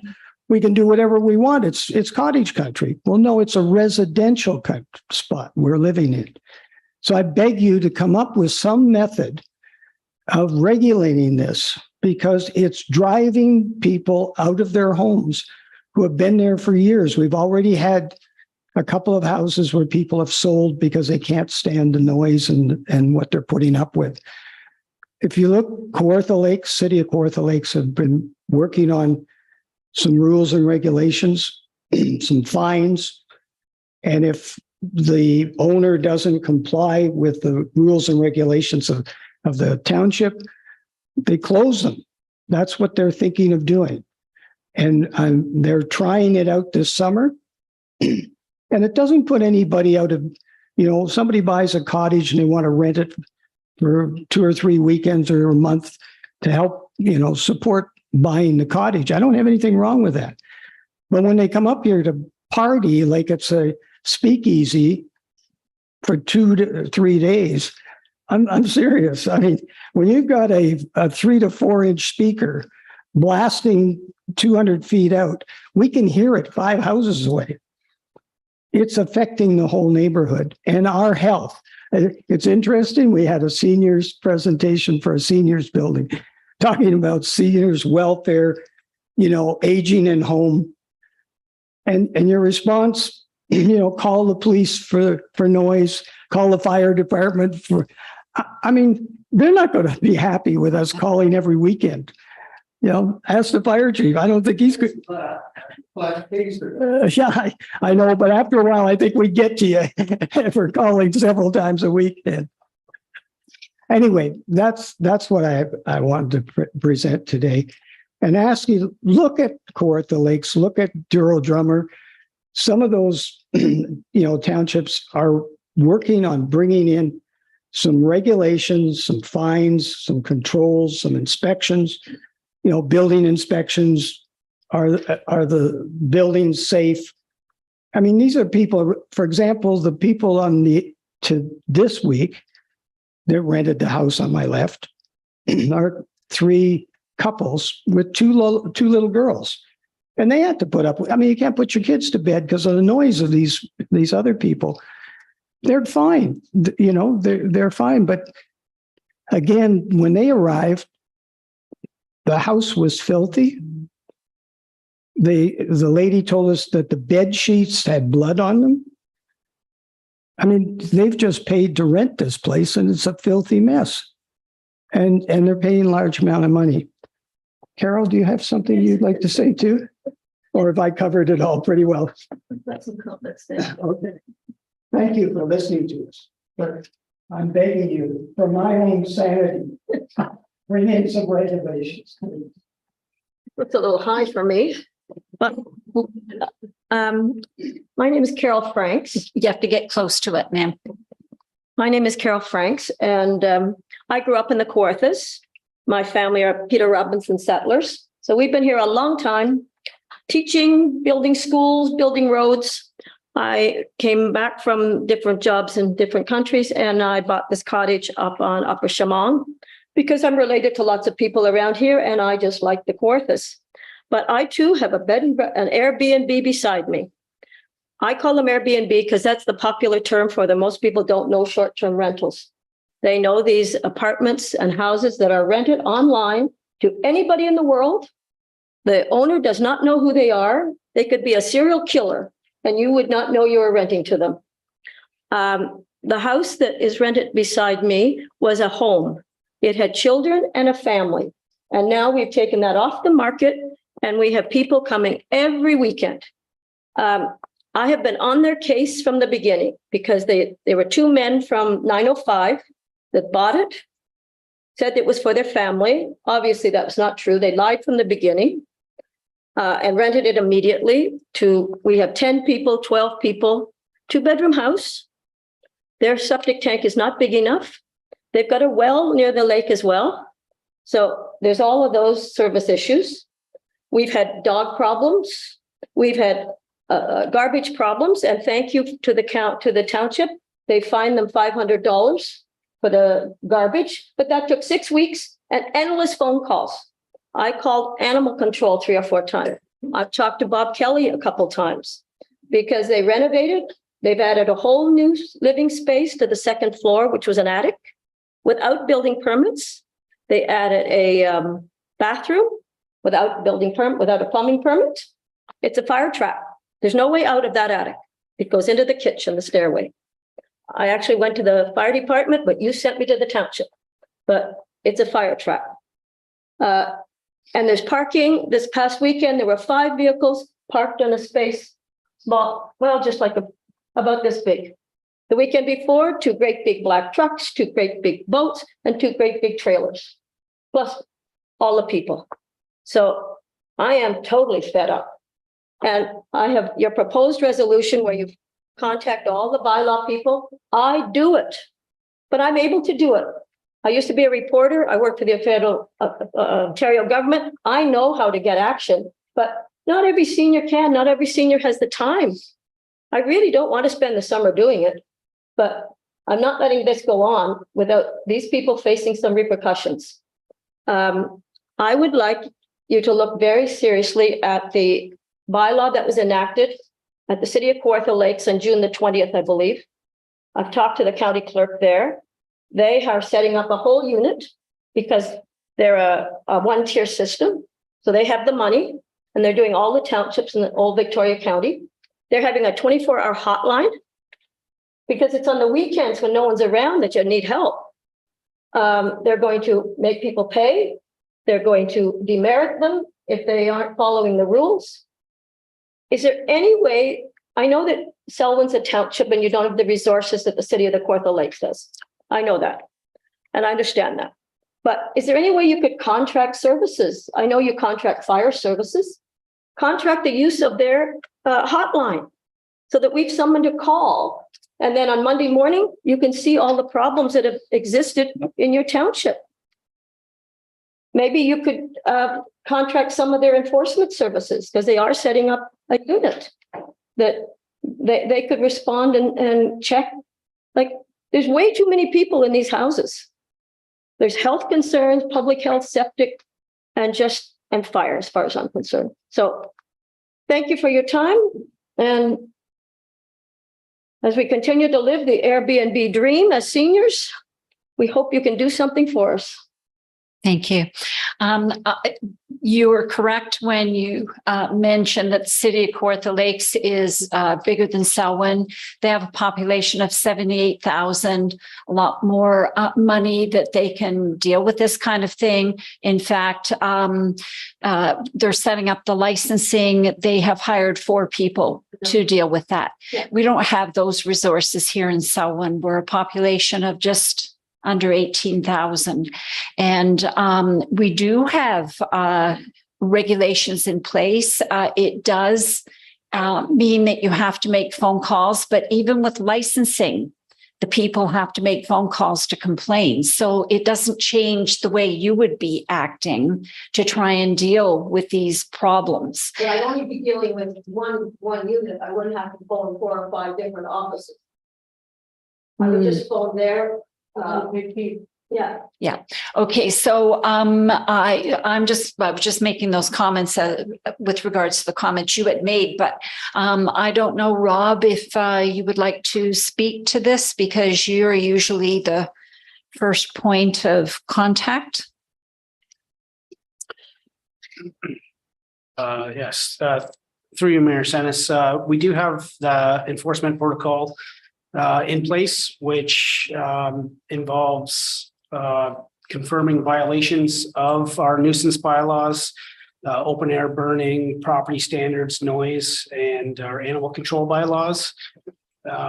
Once we have a verified violation in one of those bylaws, we enact our protocol, and any subsequent violations within the next year period would result in inspection fees that are placed on the property owner, and individual offenders could be charged, especially with small animal complaints, dog bylaw. Peterborough Humane Society is our contracted enforcement agent for those violations. They have a 24-hour line that can be called to. So if there's dog violations, they can be addressed through that emergency line. For after hours noise complaints, the appropriate police force can be enacted. They have a non-emergency line for those type of reporting. When any of those reports are made to our partner enforcement agencies, if the township receives a formal complaint, we then follow up with the appropriate agency and verify those complaints. And like I stated before, our inspection fee for the second confirmed violation starts at $500, and they subsequently increase by $500 per verified complaint. So the system can work effectively, but it does require that reporting on behalf of our residents to both the appropriate enforcement agency and then subsequently with the township. And I have a sort of an enforcement working group that I've set up with those local agencies, and they work very well with us in responding to our inquiries based on the complaints that we receive from our ratepayers and local residents when they do experience nuisance issues. And one of the things that we've learned since putting this program into place is that and what we've really worked on hard this year is getting that message out to the residents that are experiencing the negative effects of the short-term rentals. So we've done a bit of outreach through our social media, and I've been providing much more information on how to effectively complain to any of the residents that are complaining. So we will see a general increase in the amount of confirmed violations, and we're looking that towards getting better compliance with our bylaws and more responsible ownership from the operators of these units. And it has worked with the problem people that have owned the properties. It stopped them. So it does work, but you have to make the complaint. And I just wanted to also mention that our council sent a motion to the province because we feel that the province are the ones who should be regulating and registering these properties. It is a provincial problem, not just in Selwyn, it's all over the province. So that has been sent to them. We haven't heard back from them as yet, but we are doing what we can to try and help. Sorry, I just wanted to say I did put in a written complaint at the desk upstairs for the first time that the sewer backed up next door. I formally filled out the complaint form that was given to me, told who to give it to. Yeah. And I had no response from this county. Or this the township. Okay, well, perhaps you can speak to Robert after and find out what's going on there. But thank you. Okay, I appreciate that. But I just thought I'd make that known. Okay. Yeah, it's great if it works. It does work. But for me, it didn't. And, it's been the experience of some other people that they got no response. Okay. Is there any questions of council to the delegations or comments? Deputy Mayor Black. Thank you, through you, Mayor Sanders. Just some comments. Certainly, your story is not unique to your neighborhood. I don't own a short-term rental. I did before Airbnb was around years ago on Chandos, and I made sure both neighbors had my cell phone number at the time, and in all the years got called once because there was 3 tents set up in the on the back side of it, and I knew my septic system wouldn't handle that many people as well. So things seemed to be a lot simpler back then. It was mostly personal ownership. We rented it out 3 weeks of summer to pay the taxes, so we can keep the cottage and the family kind of thing. So, but things are changing. The road I live on now, we live on the water, moved in 7 years ago. There was 8 out of 28 living there full time. Since COVID, there's 20 out of 28 living there full time. So we are a residential neighborhood now, and cross fingers, we haven't had any short-term rentals purchased on their street, but that's the going trend, and it's commercial business. You're right, it's commercial business. So it's changing, and it has been changing since COVID, when it was recognized that that was a great revenue source and people wanted to get out of the city and so on. So it is changing, and I think this council recognizes that it's changing. And I think that's why the motion went to the province to say, this is a bigger issue than Selwyn Township. We don't have deep pockets for lawyers to take people to court. We have already and have had one shut down through the legal process, which was very expensive. But we can't do that on every occasion. So, I think you've heard from our manager of public of buildings, and the complaint process has a biting effect. Second, third, fourth complaints on a property, it's $1,000, $1,500. All of a sudden, it's hurting them in the pocketbook, and they'll make sure that there's only 8 people renting the unit, or take some responsibility for how many you're filling up. So I'd like to see how Kawartha Lakes process works over this summer, and get some feedback from that before we take any further action. But I think at this point, we have to depend on the bylaws that we have and the process we have. So encourage you to put the complaints in when they're happening. So again, we can enforce the penalties, and that may help make a difference. My neighbor put it. Okay, perfect. Thank you. Is there any other comment? Don't have to. All right, we do have a motion that is further in our agenda that I'd like to bring forward. And it's a long one, but I'll read it. Petition submitted by John Cooley and presentation from Carol Franks related to regulations to the short-term rentals regulations be received for information, that it be noted that the township currently regulates several of the nuisances that are outlined as concerns in the petition, including noise, animal control, garbage, littering, open-air burning, building code, parking, and septic permits infractions, and that the township includes information about reporting issues on its website, and that residents report safety concerns, trespassing, noise, and other life safety matters to the appropriate police service immediately in order to obtain police support, and in the event of the related matters to the fire department. And in addition, that residents also report incidents to the relevant authority, township, public health, humane society, etc., for further follow-up.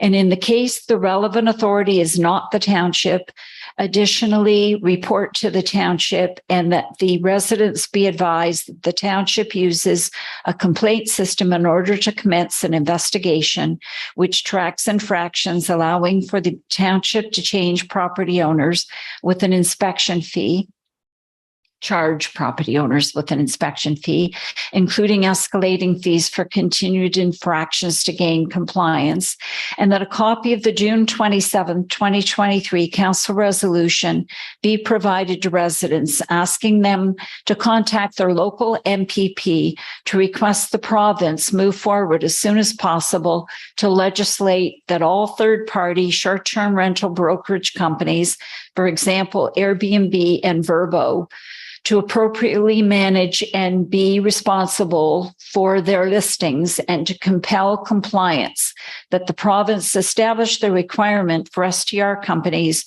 to require such rental listing to be registered and to pay an appropriate annual fee, and that STR company provide the registry along with the collected fees to the municipality in which the STR properties are located, which allows the municipality to be aware of all registered STR properties and to have access to funds for municipal expenses to enforce/respond to issues at an STR company, and further require the STR company to delist and remove the property from the company's listing so that the property cannot be rented where a municipality has identified and verified the health and/or nuisance infractions, including noise, fire safety, septic, etc., and that the province of Ontario also be requested to ban the sale of fireworks to consumers for a number of reasons, including noise disruptions to people, pets, and air quality, etc. So that is the response. And I would need someone to move that motion. Councillor Henry, seconded by Deputy Mayor Black. All in favor? That is carried. Thank you. Hello. I would just like to mention. My husband is 95. Okay. Give your name and address, please. 2544 Buckhorn Road. My next door neighbor is now a short-term rental. My husband is 95. He likes sitting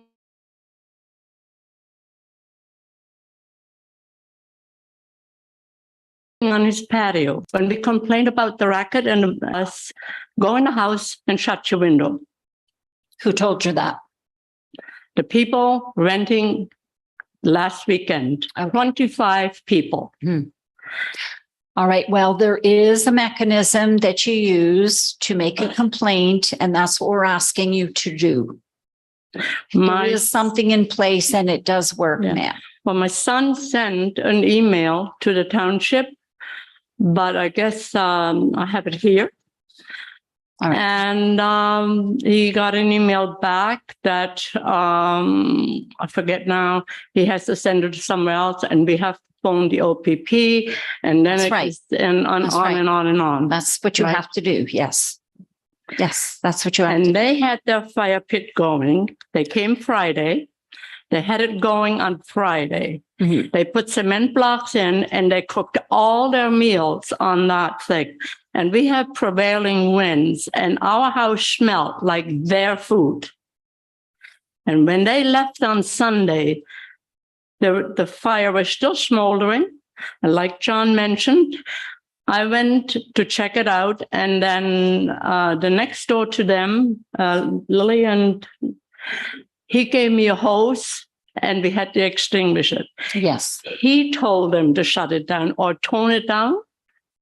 And what he told me, they said to him, F off. Okay, yes, that's the kind of people we deal with. Yeah, I understand that, ma'am. And I'm sorry that you're having to deal with that. Well, but again, there is a complaint process and you have to use it. Yeah. Well, right. I am saying, I think the OPP from now on will live at my house. And that could well be. Thank Because you. I lived there over 40 years. Yeah. It's a lovely place. And now we're almost thinking, should we maybe sell? See? All right, thank you. No, so we are finished with this. Thank you very much. And we are going to move on in our agenda. And so now we are going to, is there any question that has come in from the public? No questions. Thank you very much. We will now move on to municipal officers and staff reports. And Janice, we have our work plans. Yep, for sure. So our work plans are here for your consideration. Sorry.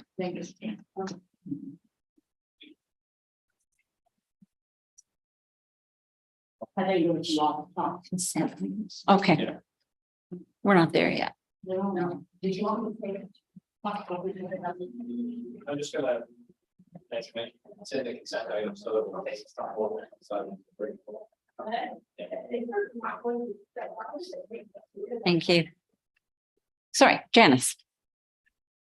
Yeah, so our quarterly update, our second quarter update of our work plans is there for council. Typically, we just go around with each work plan, and if there's any questions, we would address them. Of course, it's being a very busy year for folks all around.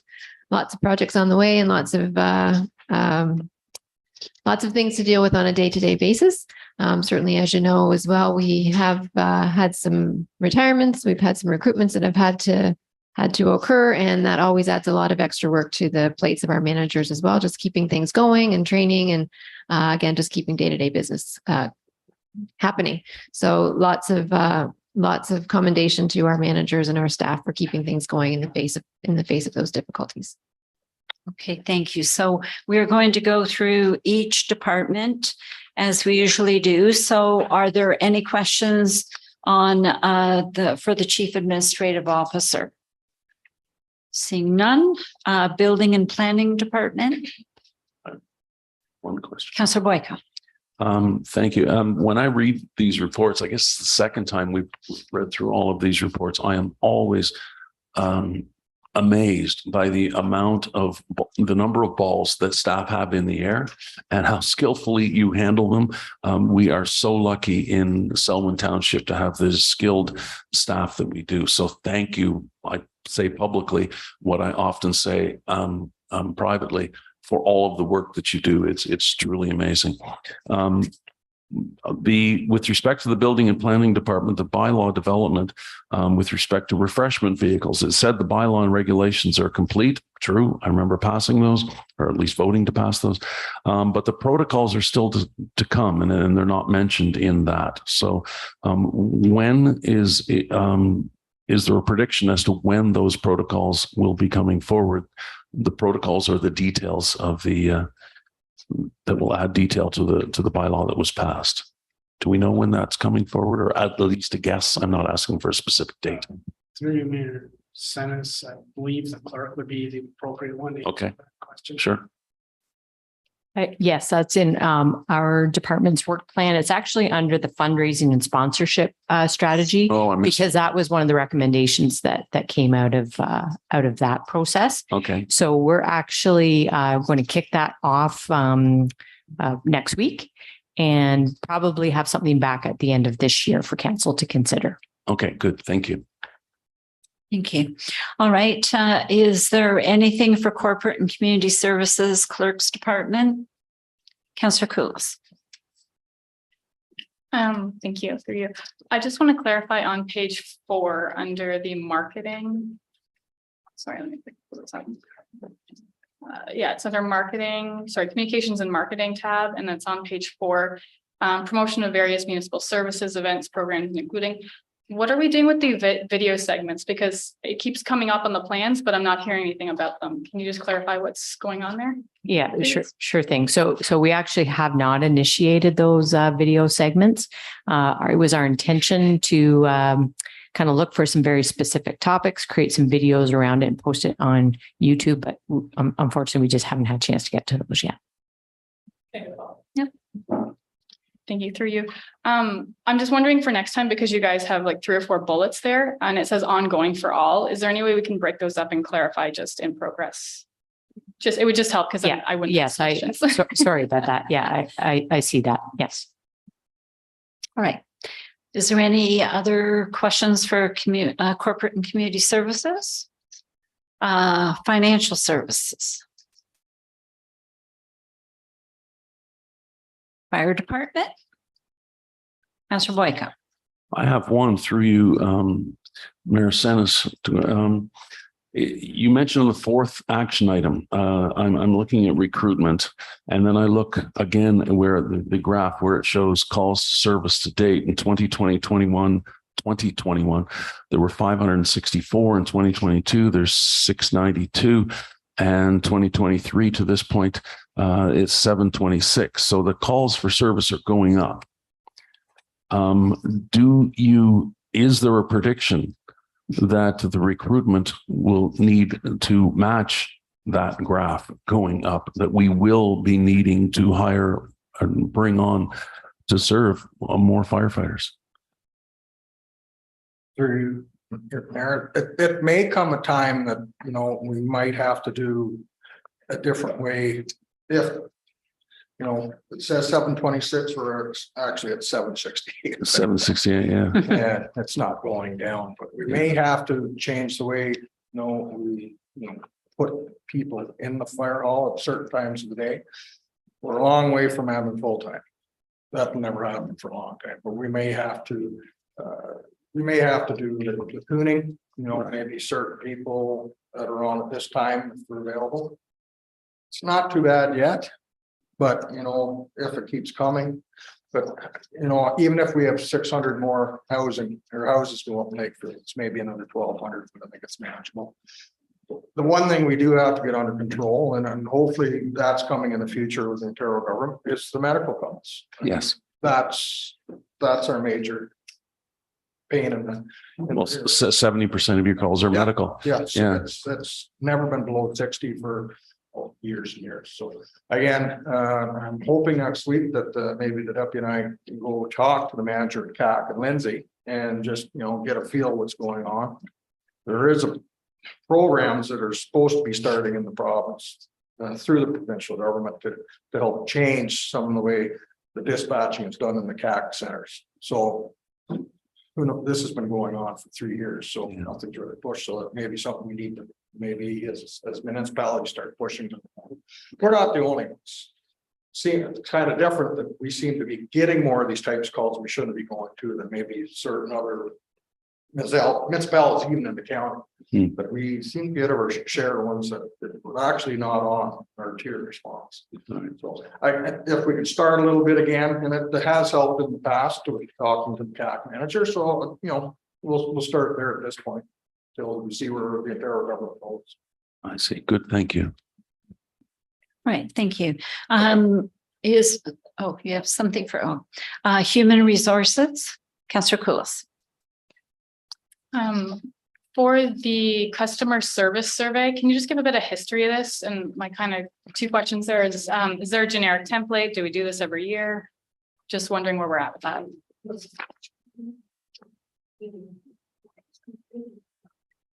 Yes, the customer service survey, I believe, has been going on. I think we've done it 3 years now. So this will be the fourth coming up, and it started as a request from council that we received feedback from our ratepayers on the customer service. It is, sorry, you were asking the structure of what's being asked. No, sorry, I was just wondering if it was generic, and if we do it every year. So I'm just wondering if it's easy to employ. Is it the same questions? Is it updated? I'm kind of also thinking here of how much time and money have to go towards the survey every year too, to update it. Yeah, so we do review the survey that goes out through the management team every year, just to see if there's anything specific that we're looking to have feedback on.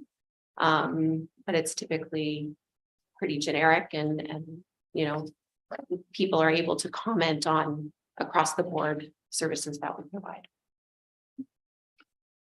Okay, thank you. Library services.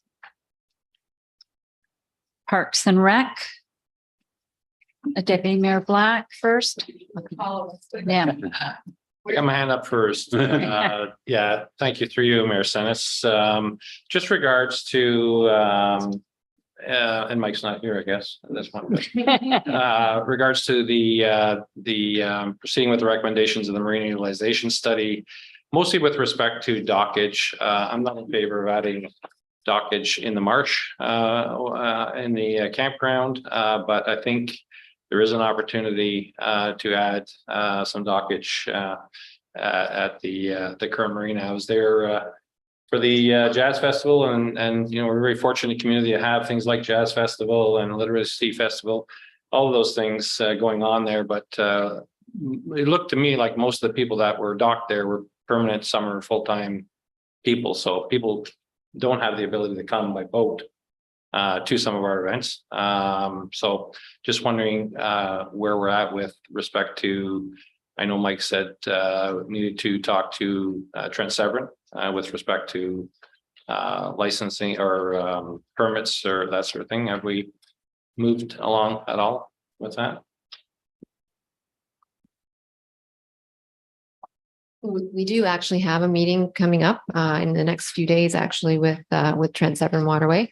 So, and really there's a couple of different things. So there's the docks at the marina. There are quite a number of constraints there, especially with our water intake right above the marina. So the opportunities there are a little bit limited, but we have had some previous discussion and would definitely have that discussion again. The other opportunity that we're looking at is along the wall over at the blue building. Yeah. So those conversations for sure are getting underway. Yeah. What the result will be, I won't make any promises at this point in time, but for sure we're taking another stab at it. Good. I appreciate that. Thanks. Okay, I'm going to go to Councillor Koulis first. Through you. I'm just wondering an update on the ice allocation and scheduling that happened just last month. And with our presentations from the Lakefield Association, I'm curious how those conversations went and if there's any challenges that we need to be aware of as council. Yeah, so I am aware that there was a meeting held, and I believe that all the associations did attend the meeting as far as I'm aware. I don't have a lot of detail coming. Scheduling won't be isn't finalized yet and won't be finalized until later in the year. But for sure, we could have Mike bring a report back to council that kind of outlines where how things went in the past season and just giving you that information. All right, Councillor Boyko. Thank you. I'm looking at page 3 of the report, and there's one typo. It says the Polar Fest is 3rd to the 5th. The Jazz Festival is the 8th. The Shamrock Festival is the 15th and 16th. I believe it's the next weekend. So it's very, very minor. But the real reason that I bring this up is that we are very lucky in Selwyn. Look, there's 3, and the Lakefield Literary Festival, which is this weekend.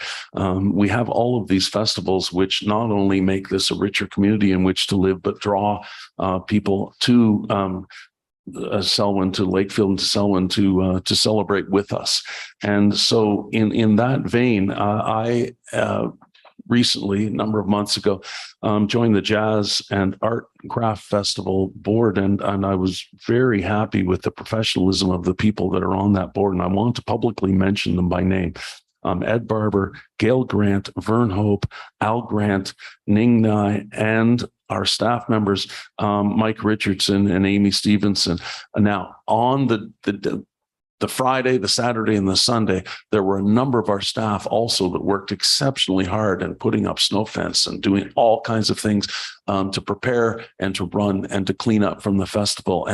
And those are the people that often go without thanks. And that's why I wanted to do this publicly. Mike and Amy worked tirelessly in helping to put the festival together, running it and cleaning up from it. So I wanted to say that there were 1,385 paid attendees.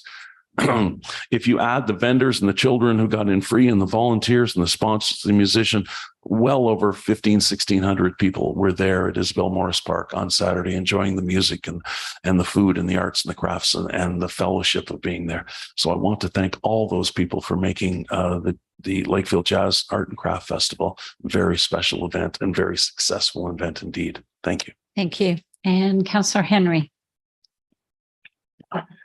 Thank you, through you, Mayor Senes. On behalf of council and Mayor Senes, I would like to congratulate and thank Councillor John Boyko and all the Lakefield Jazz Festival committee members and their volunteers and township staff for pulling off yet another successful event. You and your team have created a premier event in our community, as other local events have been struggling to come back post-COVID. But the resilience in the heart of your organization clearly illustrates the importance and growing success of the Lakefield Jazz Fest, and looking forward to its continued success and contributions to our community. As well, we wish you success with this coming week's Literacy Festival. Thank you very much. All right. Yes. Yeah.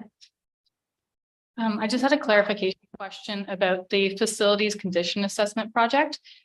Because I'm just curious with the timing of when that's expected to come before council. More so just, we have a number of things coming up in the next couple of years, and I'm wondering if that study has to come before those or if it can happen simultaneously.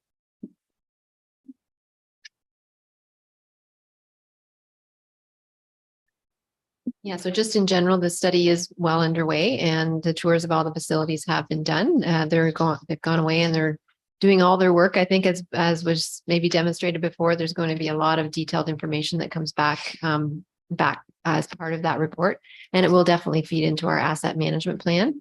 So we expect that report to be done sometime in the fall, and of course, as Lane brings reports forward on the next stage of the asset management plan, that will feed into that process.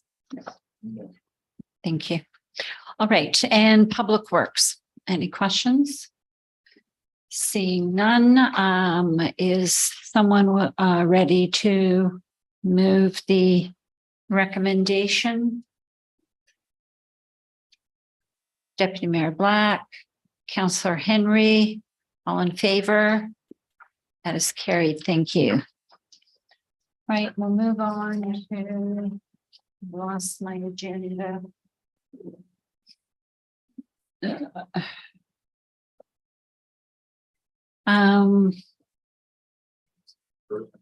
Yeah. Thane, our 2023 second quarter financial report. Sure. Through you, Madam Mayor. This is the report for the second quarter. It is to be read in conjunction with the report provided to council in the first quarter as well in the comments there. So the cover report just draws attention to a few areas that would be evident, I think, when you look at the financial statements, but just want to explain some of the variances and things like that. So that's in the report. It's really, I think I mentioned it last time, but it's the opportunity to fulfill council's fiduciary responsibility. It is in the same format currently as the approved budget.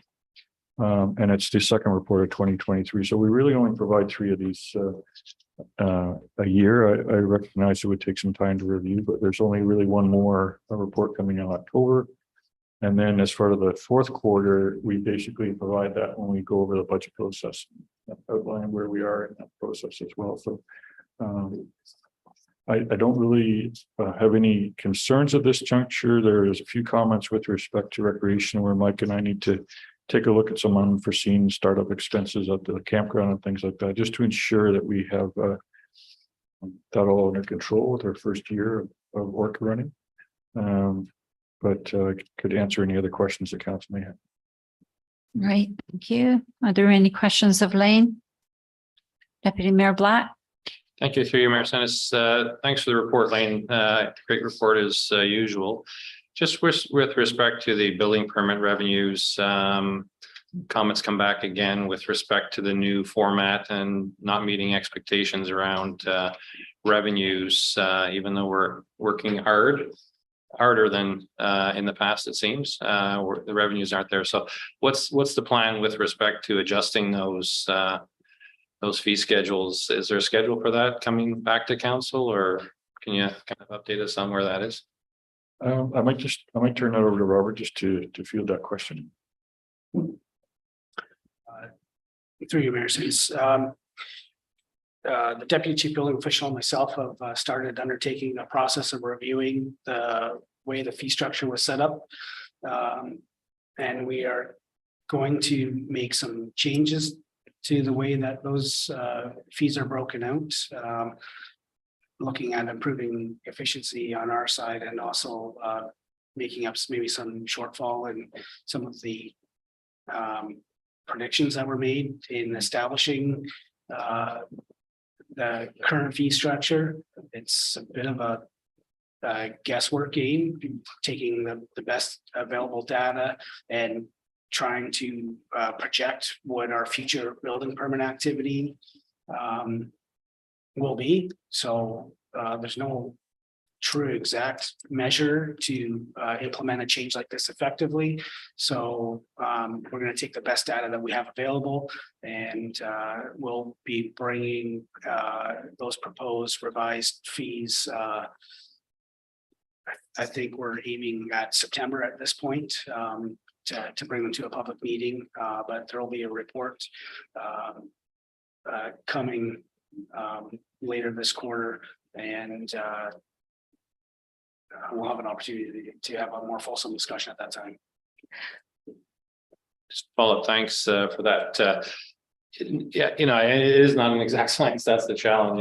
We've gone forward with, I think, a better process and a fairer process for building permit fees and so on. So, I think we're at 6 months through the year. I think your timing is a good time for the feedback to council, the report to council. One last thing for Lane. Appreciate all the hard work putting this together. I think I mentioned it last quarter. If we could get a summary page, just the department income, revenue, and sort of get an overall picture of the budget, where we sit with the budget overall as the municipality versus each department is very helpful, and your notes are very helpful. But I like to see that bigger picture roll up if that's possible. Sure, it's you, Madam Mayor. I remember those comments. The concern a bit is that what we're presenting at this point is what council's approved in the format that they've approved, right? So I could provide maybe some examples at the next time of what we would look at, and if that is something the council would be kind of on side with, I can incorporate that in the budget document. So the idea being that whatever you approve in the budget, then you have a comparable document at that point in time. Mm-hmm. As I mentioned, it's really only 3 times a year that we present this to council. And I just wouldn't, when you look at it's already quite a summarized version, right? So when you try to take I don't know, $30 million budget, $40 million budget and put it on a 1 page, I don't know, it doesn't maybe do it justice, but I can look at some different formats and see how it can be that. Yeah, no, I certainly recognize the details important, but I just find because of the timing of certain inputs and expenses, it's not as meaningful to me unless I see a full roll up for the township saying, okay, are we at 52% revenue at 6 months and 48% expenses overall? I think that gives me a better feeling that we're on track. There will be variances between departments, again, depending on timing, like you've said in some of your notes, around when the taxes are applied or when reserves are moved, those sorts of things. So in a lot of cases, it doesn't make the financial information really is not valuable, I guess, or to me at this point, because unless you look at each one very closely and understand each one, it doesn't give me a bigger picture of where we're at, I guess is what I'm looking at. Okay, well, I can look at some format. As I mentioned, the concern, of course, and that's why we include some of the works that we do. Say services hired would be a great example, right? We spend $800,000, but that's spent on the first week of the year. Right? So, like if that's rolled up, and that's why I've kind of pointed out that in some instances, even now, services hired, maybe represents 80 to 90% of the budget. So that could be a concern when you raise that up at a higher level. But in fact, it's not, because we pay our annual premium the first week of the year, right? So. Yeah, but then when that's rolled into a bigger number, it doesn't make a difference in the bigger number. That's what I'm saying. We need the details still. I'm not saying we don't, but to roll it up by department, I think would give us the overall picture for the municipality that we're on track overall financially and overall expense wise. Okay, well, I can definitely look at some different formats like that to council third quarter. Thank you. Thank you. I actually have a question with regards to the building permit fees. When you're talking about making a change, are you talking about changing back to the way we have it for the charge per square foot being changed back to construction costs? Through Mayor Sennis, no, we're looking at streamlining. For example, when we're currently taking in a house permit, we identify finished area in the basement different than we do the general house. We had plumbing permit fees via individual plumbing fixtures. We had porch and rear decks at different square footage costs. So we're looking at streamlining some of the like that. Sometimes it takes our staff upwards of an hour to calculate building permit fees on one permit. So we're looking at the ability to streamline that process, introduce a few more flat fees for some permit classes, and adjust some of our square footage costs based on the revenue that we'd be generating versus what we need to operate the department. Okay. All right. Thanks for the clarification. We have a recommendation in front of us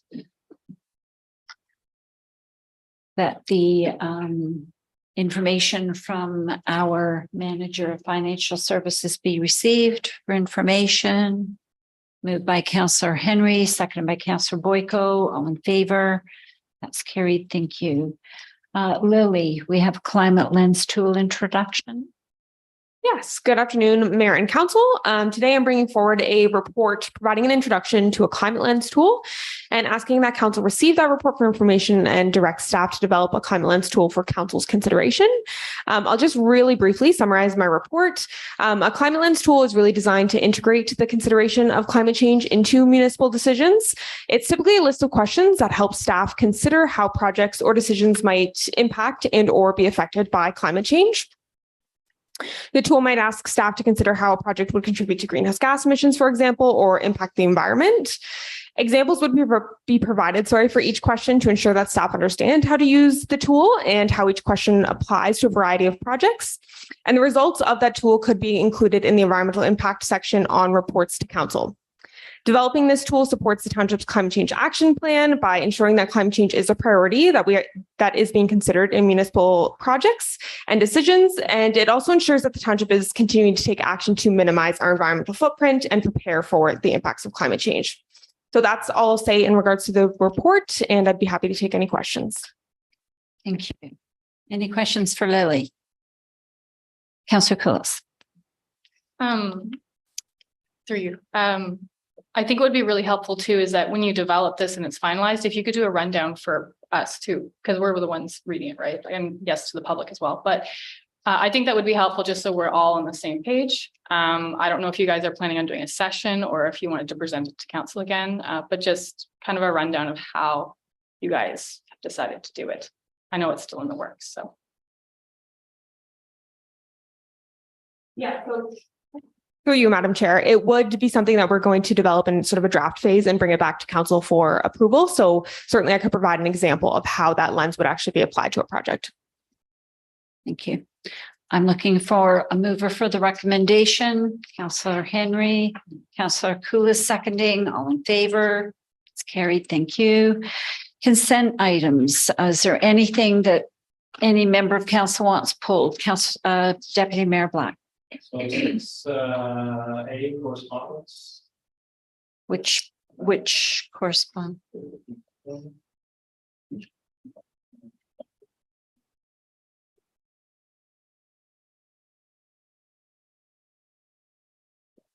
Which one? So I know. Okay, well, okay, but just let's see if there's anyone else that wants anything pulled first. All right. Sorry, is that the only one? Yeah. Is there anything?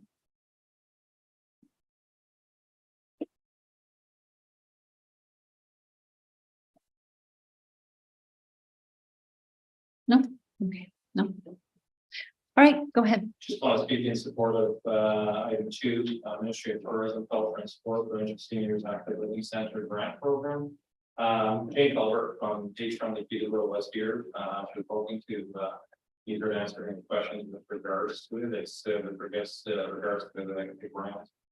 $60,000 in funding to support senior center operations, and thanks staff for putting a great together and support of their grant application, and we found that Peterborough is supportive of that grant application. So just being in favor of that support moving forward. Sure. All right, so I need someone to move all of the consent items that have been presented. Counselor Henry, Counselor Boyko seconding, all in favor. That is carried. Thank you. And is there any other new or unfinished business? Seeing none, we have the bylaws, 2023-049 zoning bylaw amendment for Abbeyfield, 93 Ermatinger Street. Oh, Yeah, so it wasn't passed during the after the vote meeting. Okay, so I will declare my conflict. see ya. See ya. I will declare my conflict, personal conflict with regards to 11 B bylaws. Okay, well, let's, Okay. we'll do 2023-050 authorizing the bay roofing and exterior limited contract for Ennismore Dome project. Pass that bylaw. Counselor Koulis, Deputy Mayor Black, all in favor. That is carried. You can leave now.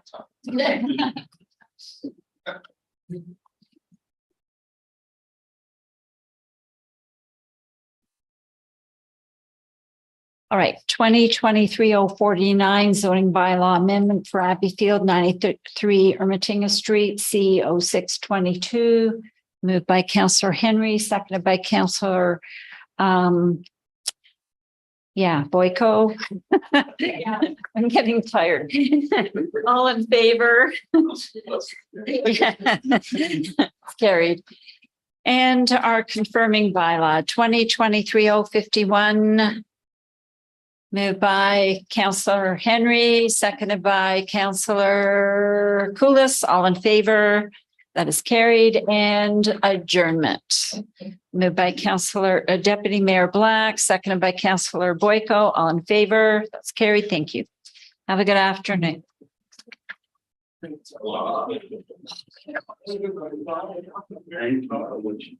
gonna go home and have a glass of wine. Yeah.